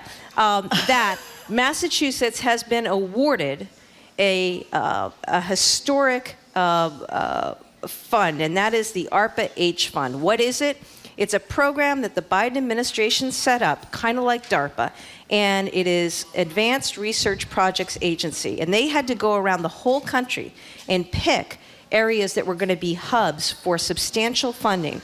And Massachusetts, we just won it. I'm really proud of that because this is, let me tell you what this is, and it's super important. This is about setting up a place here in Cambridge. It will be housed in Cambridge, but it's going to have spokes throughout the region. And it's going to be a place where industry, private industry, the state, the federal government all come together and work on the kinds of breakthroughs and innovations in healthcare and life sciences that are going to be transformational. And it just speaks to our reputation as a state that this is the region to come for healthcare, for life sciences, for innovation, for know-how. And that's why the Biden administration planted its flag here in Massachusetts. It means a lot. It means a lot for our area. It means a lot because not only are we going to power innovative and transformative solutions to healthcare problems here in Massachusetts, but nationally and worldwide.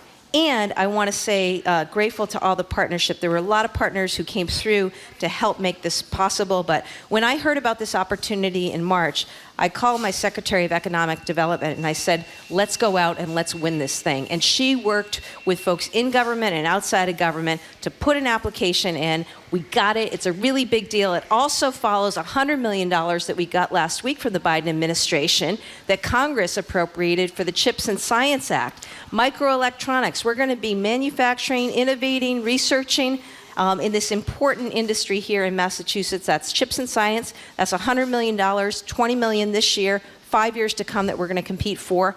And we also got $100 million last year from the Biden administration and Congress, thank you, for important transportation investments in infrastructure in central and western Massachusetts. This is going to help East-West Rail. It's going to also help current transportation needs. So I just want you to know, when I went out and said to the people, we need a federal funds office, we're going to be serious about competing for federal dollars, that's an example of what we made happen. And I'm really proud of the team and the administration who worked to deliver those results. They are important, and they are, once again, about making Massachusetts more competitive, more affordable, more equitable. We're a great state, and we've got to play on our strengths and our values. Okay, 1 second. Back to the tax cut for a second.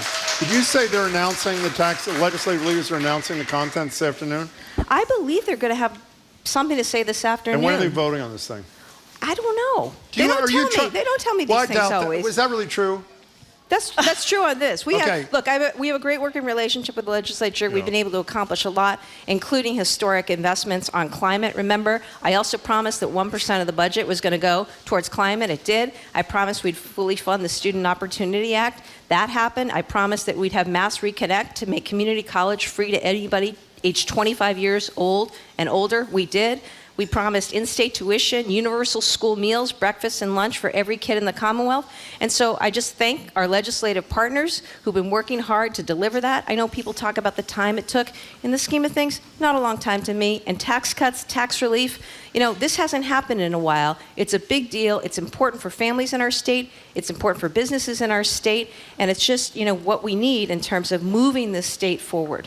Okay. Governor, one thing about the legislature, though, that we talk a lot about here, and it's great that this tax relief thing, I think it's been 20 months or 2 years or something that they've been working on this, like behind closed doors. Then it will come out, and the other legislators haven't even seen it are going to have to vote really quickly. And not to mention the public weighing in. the public isn't going to know about it either. And secrecy of the legislature really drives people, at least it drives me crazy. So I'm wondering what you think about State Auditor Diana DiZoglio's idea that they should be audited. They're fighting her in the legislature, even though she got quite a bit of applause up at the Democratic Convention. Do you think she should be able to audit the legislature so that it can be more open to people who have an interest in finding out, like, maybe how their legislators voted? Well, let me say on that, that matter, as you know, is before the Attorney General, and she's going to make a judgment, and I trust the judgment call that the Attorney General is going to make on that. I also just want to say something about the tax package. It's not the case that this is, in my view, 24 months in the making. Remember, we came out with a proposal early on. This administration did on taxes. That was followed by something from the House, and then followed by something from the Senate. And so, we were just over the course of the last 8 or 9 or 10 months now working on something. Actually, less than 10 months, 8 months, working on something. And while I don't know all the details, I do feel confident that it will be a package that will make Massachusetts affordable, competitive, and equitable. These are really core tenets. It's what our administration has been about and driving. It's what the legislature has talked about.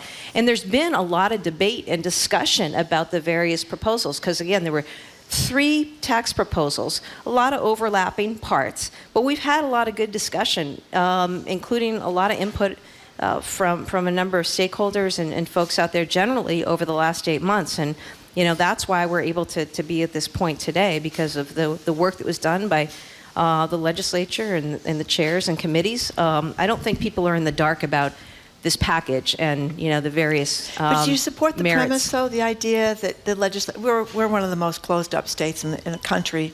Your branch, legislative branch, judicial branch, very closed up. Do you think we should get more transparency? Well, I think that's going to be for, in the first instance with the auditor, that's going to be up to the Attorney General in some respects and what she has to say.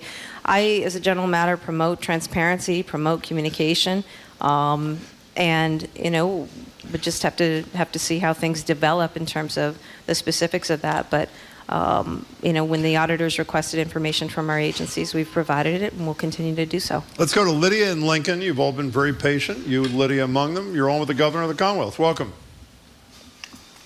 Hello, is this me? If you're Lydia, it's you. Hi. Hi. Governor, thank you so much. Hold on, I'm just going to, I gotta get out of the other program. I'm sorry. I apologize. Lydia, with your permission, we're going to put you on hold for 1 second and see if we can get a better line. And after we take another questioner, we promise we'll get back to you next. Let's go to Middleborough. Doug is on with Governor Maura Healey. Welcome, Doug. Thank you, Governor Healey. Nice to speak to you. Hi, Doug. As you know, I live in Middleborough, and we're on the rail extension that's going down to New Bedford and Fall River. With that came a new train station in Middleborough, and we had certain mandates that came with the train station. One of them being around 1,400 units, new housing units have to be built in Middleborough around the train station. Now that's going to have a huge impact on the water, the sewer, schools particularly, traffic. Considering these are all unfunded mandates, is there any plan or thoughts as to how to help Middleborough out with these costs? Well, Doug, I appreciate your calling in today. And, just so that you know this, Doug, but just so I can explain to others listening, there's a law that was passed here, the MBTA Communities Act. And basically, it was in recognition of the fact that we don't have enough housing in the state. And anybody listening probably knows that. I mean, you can't afford, no matter where you are in our state, people can't afford rent. They can't afford down payments. People can't afford to downsize. And so we have to increase housing supply. And one of the ways we do that is thinking about how we can incent smart development, denser development, particularly around transportation hubs. Because if you get people living next to a transportation hub, the idea is it's going to reduce fossil fuels out there and greenhouse gas emissions, because imagine, and you've seen some of these places already in different communities. You're able to live, walk to the transportation, and get into work and get out, and there's a lot of retail that's gone in places, and that's good. Now, Doug raises the issue about what this means for communities, and basically, Doug, our position has been we're going to work with you as a state. There is funding there to make sure that we are incenting the right kinds of development. Everybody's got to work together on this from a planning perspective to make sure that needs are met. In terms of infrastructure, obviously, there's a lot of study with any of this work. There's a lot of study that goes on around environmental impacts, traffic study, and efforts to mitigate all of that. We continue to provide funding for our schools through Chapter 70 funding. But the bottom line is this: if we don't do something about housing, if we don't find a way to significantly increase housing availability in our state, we are all going to suffer. All communities will suffer. The fastest increase in the number of people leaving our state is among people who are 26 to 34 years old.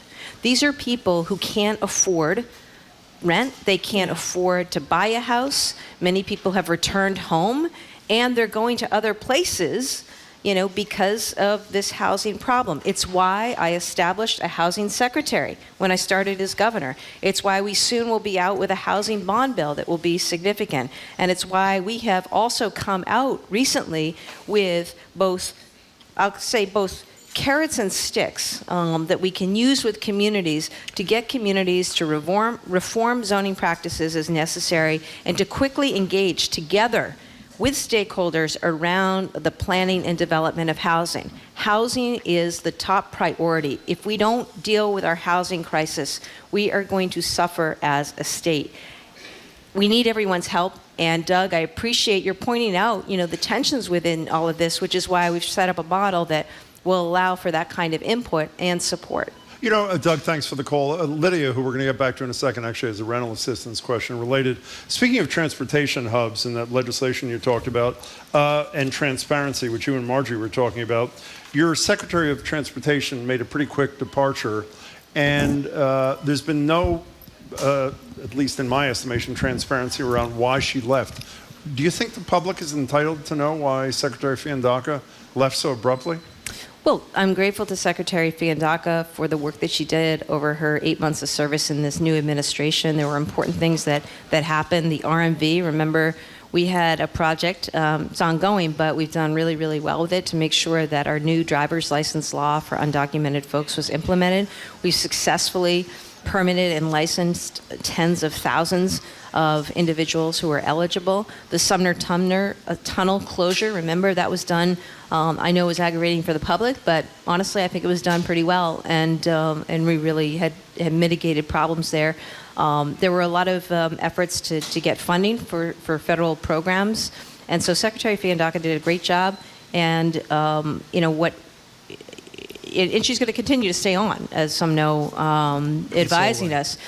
What is important and what the public deserves is they deserve to make sure that we are doing all we can in the area of transportation and across the board. And while I appreciate Secretary Fiandaca's leadership, I also appreciate the role now that she has moved on, that Acting Secretary Monica Tibbetts-Nutt is doing, and the entire team at DOT. There's a lot we got to get on. There's a lot we got to get after. And I'm excited about what's ahead. We've got our challenges. We've got real work to do. I also appreciate the DOT team and the T team. We had devastating floods in Massachusetts, and some of you may have seen on the news in Leominster, which is just so hard hit. We had an entire rail, basically all the dirt was just completely blown through, and it actually looked like we had a railroad track going across a bridge. There wasn't a bridge. That was just all the dirt had been blown out. And, it was incredible to see the DOT team work very, very quickly in just a matter of days to get that rebuilt and to get that line back and restored. So I just want to give my thanks to them for that. You didn't ask her to resign? Fiandaca, you didn't ask her to resign? No, it was a mutual agreement. Okay, Lydia in Lincoln, should we get back to her and see if we can hear her carefully enough, well enough? Lydia, welcome again.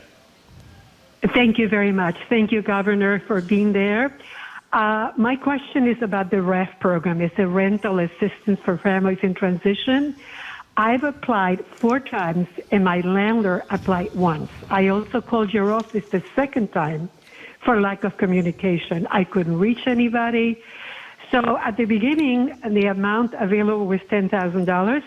By the time I applied, without knowing that the other application had been delayed, the amount available to me was $7,000. This is the 4th time I apply again, and my landlord wants, can you please help me? I also called your office, and I never got anywhere. So I'm hoping this time you can help me. Thanks, Lydia. Where do you live? I live in Arlington, Massachusetts. Yeah. Well, I'll tell you what, Lydia. First of all, you're speaking to the issue that I was just talking about. I mean, housing is too hard for too many around the state, and that includes those who are looking for rental housing. And, we have a program. It's called RAFT. It's run by our Executive Office of Housing and Livable Communities. And, basically there's money there to help people, to help subsidize rents. Rents are too high, though, around the state for too many. And that's the problem. Things have gotten so expensive, and which is why we really need to increase production of affordable housing and housing generally. So we'll take your name and see what we can do, Lydia. This is a program where there is a heavy subscription, I would say, or demand for this kind of relief. And at the end of the day, and as somebody who defended against discrimination for people with housing vouchers and the like, I strongly support our rental assistance programs.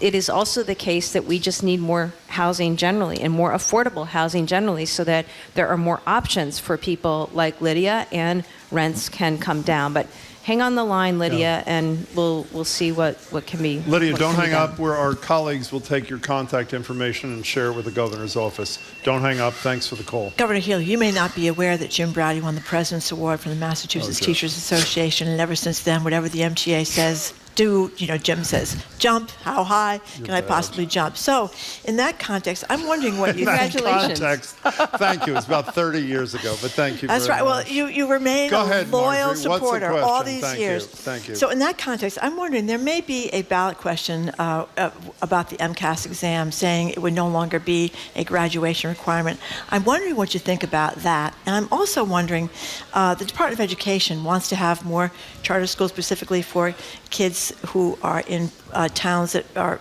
low-income kids, basically, so they can go all day long and get the extra tutoring and stuff. I think when you were Attorney General, you were not in favor of the charter school ballot question, which limited charter schools so dramatically. So, education questions. Sure. Should the MCAS be ditched as a graduation requirement, and would you be okay you wouldn't be opposed to, what do you think about charter schools, I guess is what I'm asking. I guess I'll start with that one. My position on charter schools hasn't changed. There's a place for charter schools. I do not support lifting the cap right now. I do not support creating more charter schools. The federal Department of Education puts out grants to states to help them process students through wait lists around charter schools. It's my understanding that our State Department of Ed has applied and received that every year. And so the Globe recently reported on a grant that was applied for during the last administration that just came through. But that's a different issue. My position on charter schools remains the same, that the cap is what it is, and I'm not looking to increase that. I am very much invested in making sure that every child in this state has access to a quality education, regardless of income, regardless of zip code. And when it comes to something like MCAS, I think what's important here is that we have a test that actually works. It's there as an assessment tool. So I think it's time, and I've charged my department with evaluating what it is we're testing. Are there changes that need to be made? We just went out actually with an RFP, which is what you need to do when you're going to enroll the next round of tests, that does make some changes. Accounts for some of our English language learners, accounts for different needs of our students right now. The goal should be let's make sure that what we are measuring, what we are assessing, is actually important to a student's growth and development, gives them the tools that they need, helps them learn what they really need to learn. So that's the first thing. And I think that we should be open to evaluating that as we go along. Things change. The nature of what's necessary for a student today in today's world, in some respects, looks different from what it looked like back when I was going to school, right? And so we have to be open to that. There are ballot questions on. I think there are like many ballot questions with respect to this particular issue. I think when it comes to the graduation requirement, again, that's something that we're looking at, because for me, the focus really is on what are we doing and why is it that children aren't able to satisfy a graduation requirement? What do we need to focus on? And particularly, with COVID and concerns about what has happened or what happened to students during COVID, we've got to be really leaning hard into what are the things we need to do to make sure we're getting students and educators the support that they need. Our budget was historic. I know I was bragging earlier, Jim, and you were rolling your eyes at all the Massachusetts. Well, you weren't. Maybe internally, because you gave me a moment. You gave me a moment. No, I appreciate it. You gave me a moment to talk about our wins, because I think we've had a lot of important wins in this administration in just the last 8 or 9 months. Among those wins, this budget that includes historic funding for K through 12 education. Fully funding our Student Opportunity Act, supporting things like increasing the diversity of our educators. When you talk about students of color, we know the direct results between students who have educators of color in their classroom and their success level and students who don't. And so, there's just a lot of work that we need to continue to do. I always go back to Massachusetts. We're home to the first public school, first public university, first public library. That's right. And we have education enshrined in our Constitution. And so we must lead. Recent MCAS scores came out. It shows us making progress. But we need to do more. We need to do more. We need to look behind the numbers. And we need to put in place the resources that will help our students and our educators succeed. So you're undecided about where you'd be on this ballot question until this work is done. Well, is there are many ballot questions. So, but the elimination of MCAS that's not actually what the ballot says. The ballot actually, if you read it, it goes actually to the role of municipalities and their power and authority. So there's going to be a lot more to say about that. I'm just speaking where I come from as a matter of principle. MCAS is an assessment tool. We should be open to looking at what works, and we need to identify who is not succeeding in the current rubric and what we need to do along with any changes to the existing test. By the way, the overdose prevention hotline number that the governor mentioned before is 800-972-0590. I believe we have Margaret at the microphone of the Boston Public Library with a question to the governor on immigration. Is Margaret there? Where are you, Margaret? Well, while we're waiting for Margaret, I have a question for you. You've been pretty open demanding that the Biden administration expedite the ability of migrants living in the state to be able to get work permits. He did that around Venezuelans. My understanding that was a huge lift for New York State, not so much for us. Why Venezuelans and not, for example, Haitians, which I know is a huge population, or any other? Why not work permit? Where are you on this issue now, I guess? And why not an expansion that would help us as well? Well, there should be. I don't know why it was just limited to Venezuelans. Here in Massachusetts, we're seeing significant numbers of Haitians, and they too should be extended that ability. What does the White House tell you? What do they tell you? Well, here's the frustration, and let me be clear. This situation is a result of geopolitical forces, some of which are certainly beyond Massachusetts' control, right? They're also the result of years of failure and abdication of responsibility by Congress. The failure to pass immigration reform, the failure to deal with certain things is why we're where we are today. It is also the case that I have been really clear that I need two things right now. We have a lot of folks who are coming in, some from Haiti, many have traveled up through South and Central America. They are coming to Massachusetts. They are seeking refuge, many women, many children, from just abject horror and degradation and strife and violence in their home countries. So they're coming to Massachusetts as they're coming to other parts of the country. And we have an obligation under a law here to house women and children, families who are houseless, who are homeless. And so what do you do? Well, every day my team has to quickly work to find housing in hotels, motels, other shelter spaces in an existing shelter network to house these families, and to try to make sure that we have service providers there to provide food and health care and other attention. My frustration, Jim, and I want to be really clear, I need two things from the Biden administration, because Congress isn't acting. They haven't acted, right? So then I have to go to the Biden administration. Here's what I need. Two things. One, all of these folks are desperate to work. We have people, employers right now in hospitality, construction, nursing, and our hospital and healthcare systems, food and service industries, desperate for employees. All I need the Biden administration to do is give us temporary work authorization permits for individuals who are here, many of whom come with skills.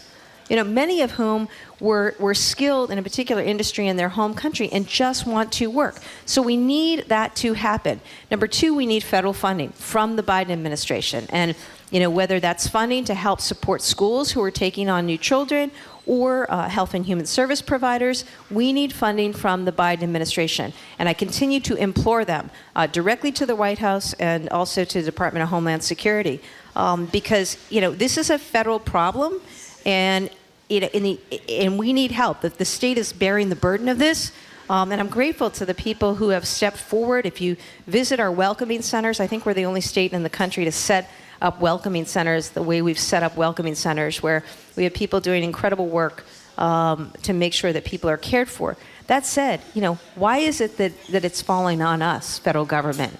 You need to act. When you say, I just want to be clear here, and I think you were, but I want to be doubly clear if I can. While you were right to criticize this Congress and prior Congresses for their inability to do comprehensive immigration reform, as you said a minute ago, the things you're looking for, Joe Biden, President of the United States, could unilaterally do as he did for almost 500,000 Venezuelans. So why is the President of the United States not listening to a fellow Democratic governor of Massachusetts when you've been incredibly outspoken about the need? Where's the disconnect? I'm not sure, and I'm not alone in this. There are other governors, both Democrat and Republican, calling for the same relief. There are a lot of things to balance. There are needs down at the border. We need more agents to process people in offices here, including in Boston, in a quicker way. People who've applied for asylum, but no, I mean. I was giving kudos to the Biden administration earlier in this program. Grateful for ARPA-H, huge win. Grateful for CHIPS and Science, $100 million over 5 years. Grateful to them too for the award for our transportation infrastructure. Also grateful to our federal delegation. We've got a terrific federal delegation. And let me be clear, none of my comments are directed at our federal congressional delegation. They've been advocating, alongside me for all of this. But I'm also, I'm going to be blunt about it. The Biden administration can and must act in this space, because every day we as a state, our cities and towns are having to do things that really should not be our responsibility. And, we've given them explicit things to do. I sent a couple letters, with 8 or 9 points of explicit things they could operationalize and do. And we continue to call for that. We do have someone at the library, a microphone right now, Julia, who wants to talk about solar roofs and environmental issues. Hi, Julia. Thank you for joining us. Hi, thank you. Hi, Governor Healey. I appreciate a lot of what I've heard today and a lot of what you're doing as governor. And so my question comes from a place of really wanting Massachusetts to step into a leadership role on climate. And I applaud the announcement earlier today of establishing a commission to speed up the process of renewable energy projects. But it also seems to me that this same speeding up would apply for fossil fuel infrastructure projects. And as you know, Massachusetts has a goal, a legally binding goal, to reduce our emissions, which come from burning fossil fuels, by 50% by 2030. Julia, what's the question? I'm getting to it. And yet we are still building new fossil fuel infrastructure. So my question is, because it seems like you are working both sides. You're working the renewable part. You're also working the fossil fuel infrastructure part. My question is, why not just commit to no new fossil fuel infrastructure? Because that is what the scientific consensus is saying is required in order to not pass catastrophic climate tipping points. Okay. Well, so let me be clear, Julia. You know, as we sit here tonight, I've got homes that got to have lights on, hospitals that got to have lights on. You know, we're in this transition period, and I think I have been a champion for the move away from fossil fuels. And Massachusetts has been in a place of leadership on this. We're the first to have a climate chief. We're the first to have a green bank dedicated to decarbonizing our buildings. We put forward just recently the largest RFP ever for offshore wind. Recently a $50 million grant program to retrofit affordable homes. And today, as you mentioned, we established a commission that is all about how do we site appropriately infrastructure, how do we permit Julia, it. this is not a debate. Thank you. So, you asked the question. Let's let the governor answer. And let me be clear, okay? So Julia, thank you. Let me answer this for the audience, because I want to be really clear with people, really clear, okay? We've got to move away from fossil fuels. We've got to move away from fossil fuels. I was up meeting with Canadian governors and New England governors just yesterday on some of what we need to do and the ways that we can work together. And I want to be clear. I have said, okay, no new fossil fuel power plants. No new fossil fuel transmission lines, okay? We don't want any of those pipelines. Remember, I was there a few years ago fighting 2 of them. So, you know, that's where I am. It is also the case that with some infrastructure, we need to make sure that we have things delivered in a way that is safe and reliable. And we're just in this transition period. But you can be sure that Massachusetts is leading here. When I announced last week a ban on plastic bottles, we're the first state in the country to do that, and I hope others follow. We're the first state to come out with biodiversity goals, as I did last week through an executive order, that are going to exceed what others have set for global standards and give us targets not just for 2030, but for 2040 and 2050. So my team is continuing to push on this. It's something that is a top priority, and it's a place for Massachusetts to lead. But one quick thing, and then we got to take a break. We've been remiss. I also want to thank our Youth Climate Council, which we convened last week for the first time. You mentioned in your answer to Julia the banning of single-use plastic bottles in state agencies. Your climate chief was asked by the Globe in that same story whether or not the administration supported a statewide ban, not just among state agencies, a statewide ban similar to the ban within agencies, and she didn't answer. What is the answer? Look, I support it for my agencies, so I obviously support it for others as well, but that's up to the legislature. But you to support debate the legislation that would do it? Yeah, we have to look at any particular legislation and, you know, how that happens. But, you know, the bottom line is we've got to be doing everything we can. And that's what I said to the team that I appointed this morning. These are stakeholders who are coming together to discuss how we can, in the quickest way possible, the most efficient way possible, and the most strategic way possible, do our infrastructure siting work. Because to electrify, to take us from fossil fuels to renewable, we've got a heck of a lot of work to do when it comes to transmission, when it comes to modernizing a grid, and so forth. And that's going to require a lot of work together by local cities and towns, by planners, by the state, and others to remove the barriers that are going to impede the construction of responsible clean energy infrastructure. And what I told that group is that I need this. I need this as soon as possible, your recommendations, because we have no time to waste on this. We have got to get after it full speed ahead, because we see the consequences of climate every day. I mean, who'd have thought that in my first year as governor, just one summer, we had 8 or 9 tornadoes in Massachusetts. You know, we had cataclysmic flooding in regions around the state, devastating. And, you know, look at the weather events and what's happening around the rest of the country and around the globe. So it's why we need this urgency. We need urgency, we need intensity, and we need intentionality. And I need everybody's help and cooperation. This is hard stuff. It is very hard stuff when you talk about siting. It is very hard stuff when you talk about what it's going to take in order, you know, to make certain things happen. But I also know we can do it, and I also know we have no choice but to do it. We're talking with Governor Maura Healey. She's going to take all as many questions and calls we can get. Till the top of the hour, you're listening to Boston Public Radio, 89.7 GBH.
Welcome back to Boston Public Radio. Jim Browning, Marjorie Egan. We're at the Boston Public Library, and we're joined for Ask the Governor by the Governor of the Commonwealth, Maura Healey.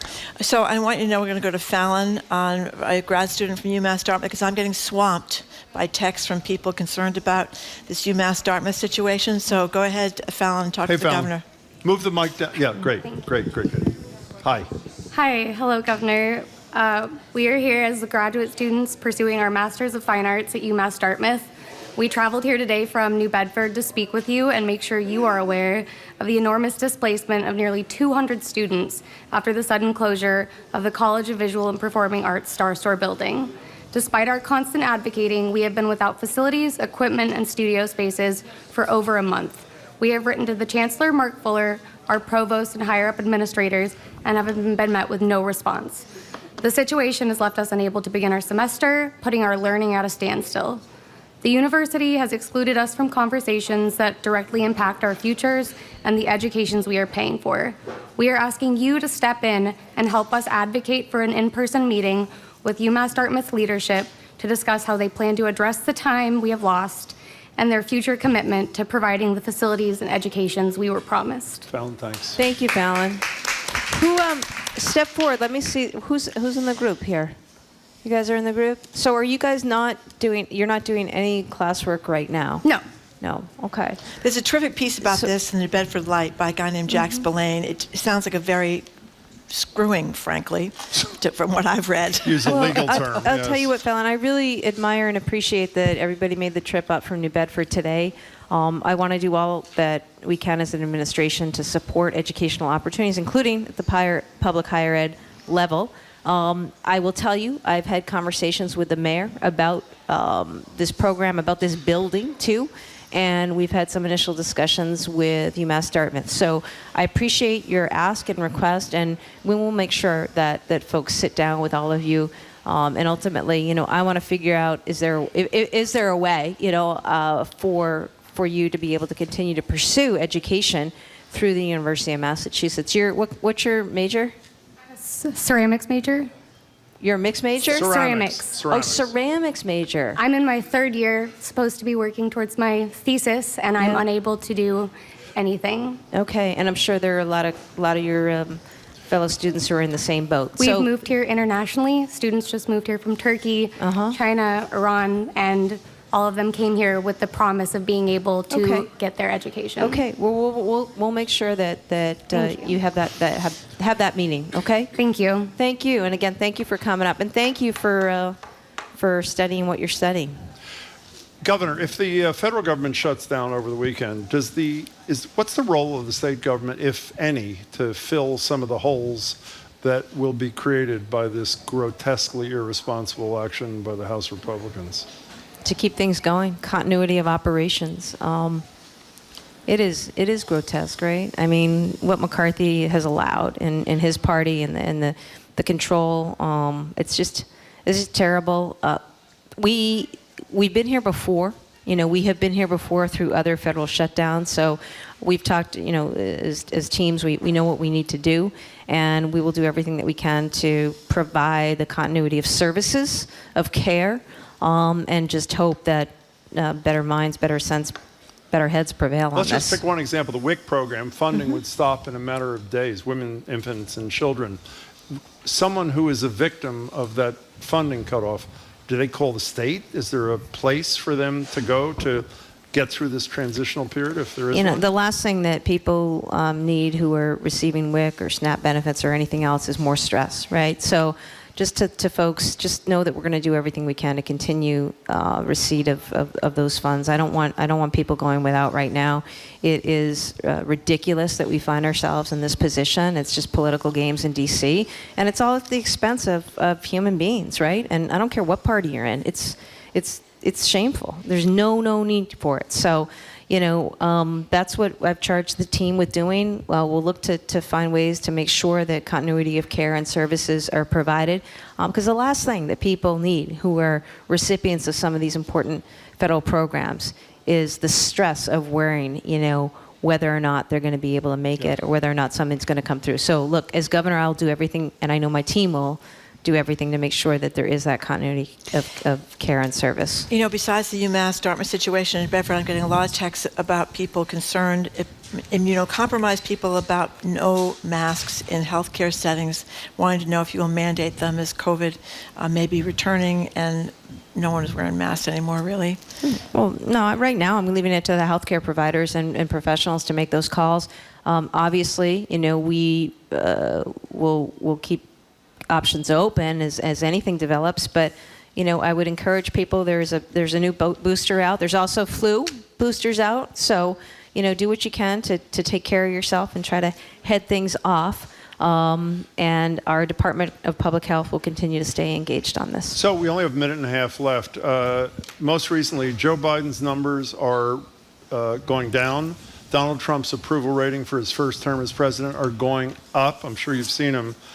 What's your reaction to this? And are you among those Democrats who say Biden all the way in 2024? I support Joe Biden. I support the president. It's really distressing to me. That's a nice word for it, to see where Donald Trump is in some of the polls. We're also more than a year out of any election, and there's a lot that's going to happen between now and then. But it is.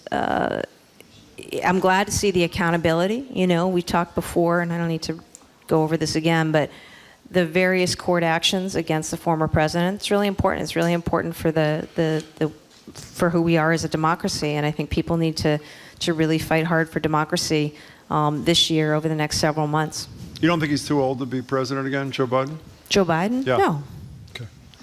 It's good to see you, Maura Healey. Great to see you, too. Thank you very much for coming in, Governor Healey. We really appreciate it. Thanks for having me. Thank you for coming in. And big shout out to all our partners, Mass Medic, Mass Bio, all our major hospitals, academic medical centers, and others who worked hard to bring ARPA-H home. This is a big deal. It's Massachusetts at its best. So thank you all for your work. And thank you all for listening to another edition of Boston Public Radio. Thank you for people that came down to see the governor here at the Boston Public Library. You can keep up with us 24/7 by way of our podcast. Tomorrow we're going to be joined by NYU medical ethicist, former federal judge Nancy Gertner, the leaders behind Boston's new women's soccer team. That's going to be great. And on premiere day for GBH's new Big Dig podcast, we'll talk with the hosts Ian Cross and former Secretary of Transportation of Massachusetts, Fred Salvucci. Wow. You want to thank our crew, Zoe Matthews, Aidan Conley, Nicole Garcia, Hannah Loss. Additional support from Ethan Kotler. Our engineer is John the Claw Parker. Our executive producer is Jimmy Bologna. Special thanks to the BPL team, Sandra Lopez-Burke, Evelyn Brito, and Steve Baracci. I'm Marjorie Egan. I'm Jim Browdy. Thank you again for coming down today. Thank you for listening. Hope you have a great afternoon, and hope you can tune in tomorrow.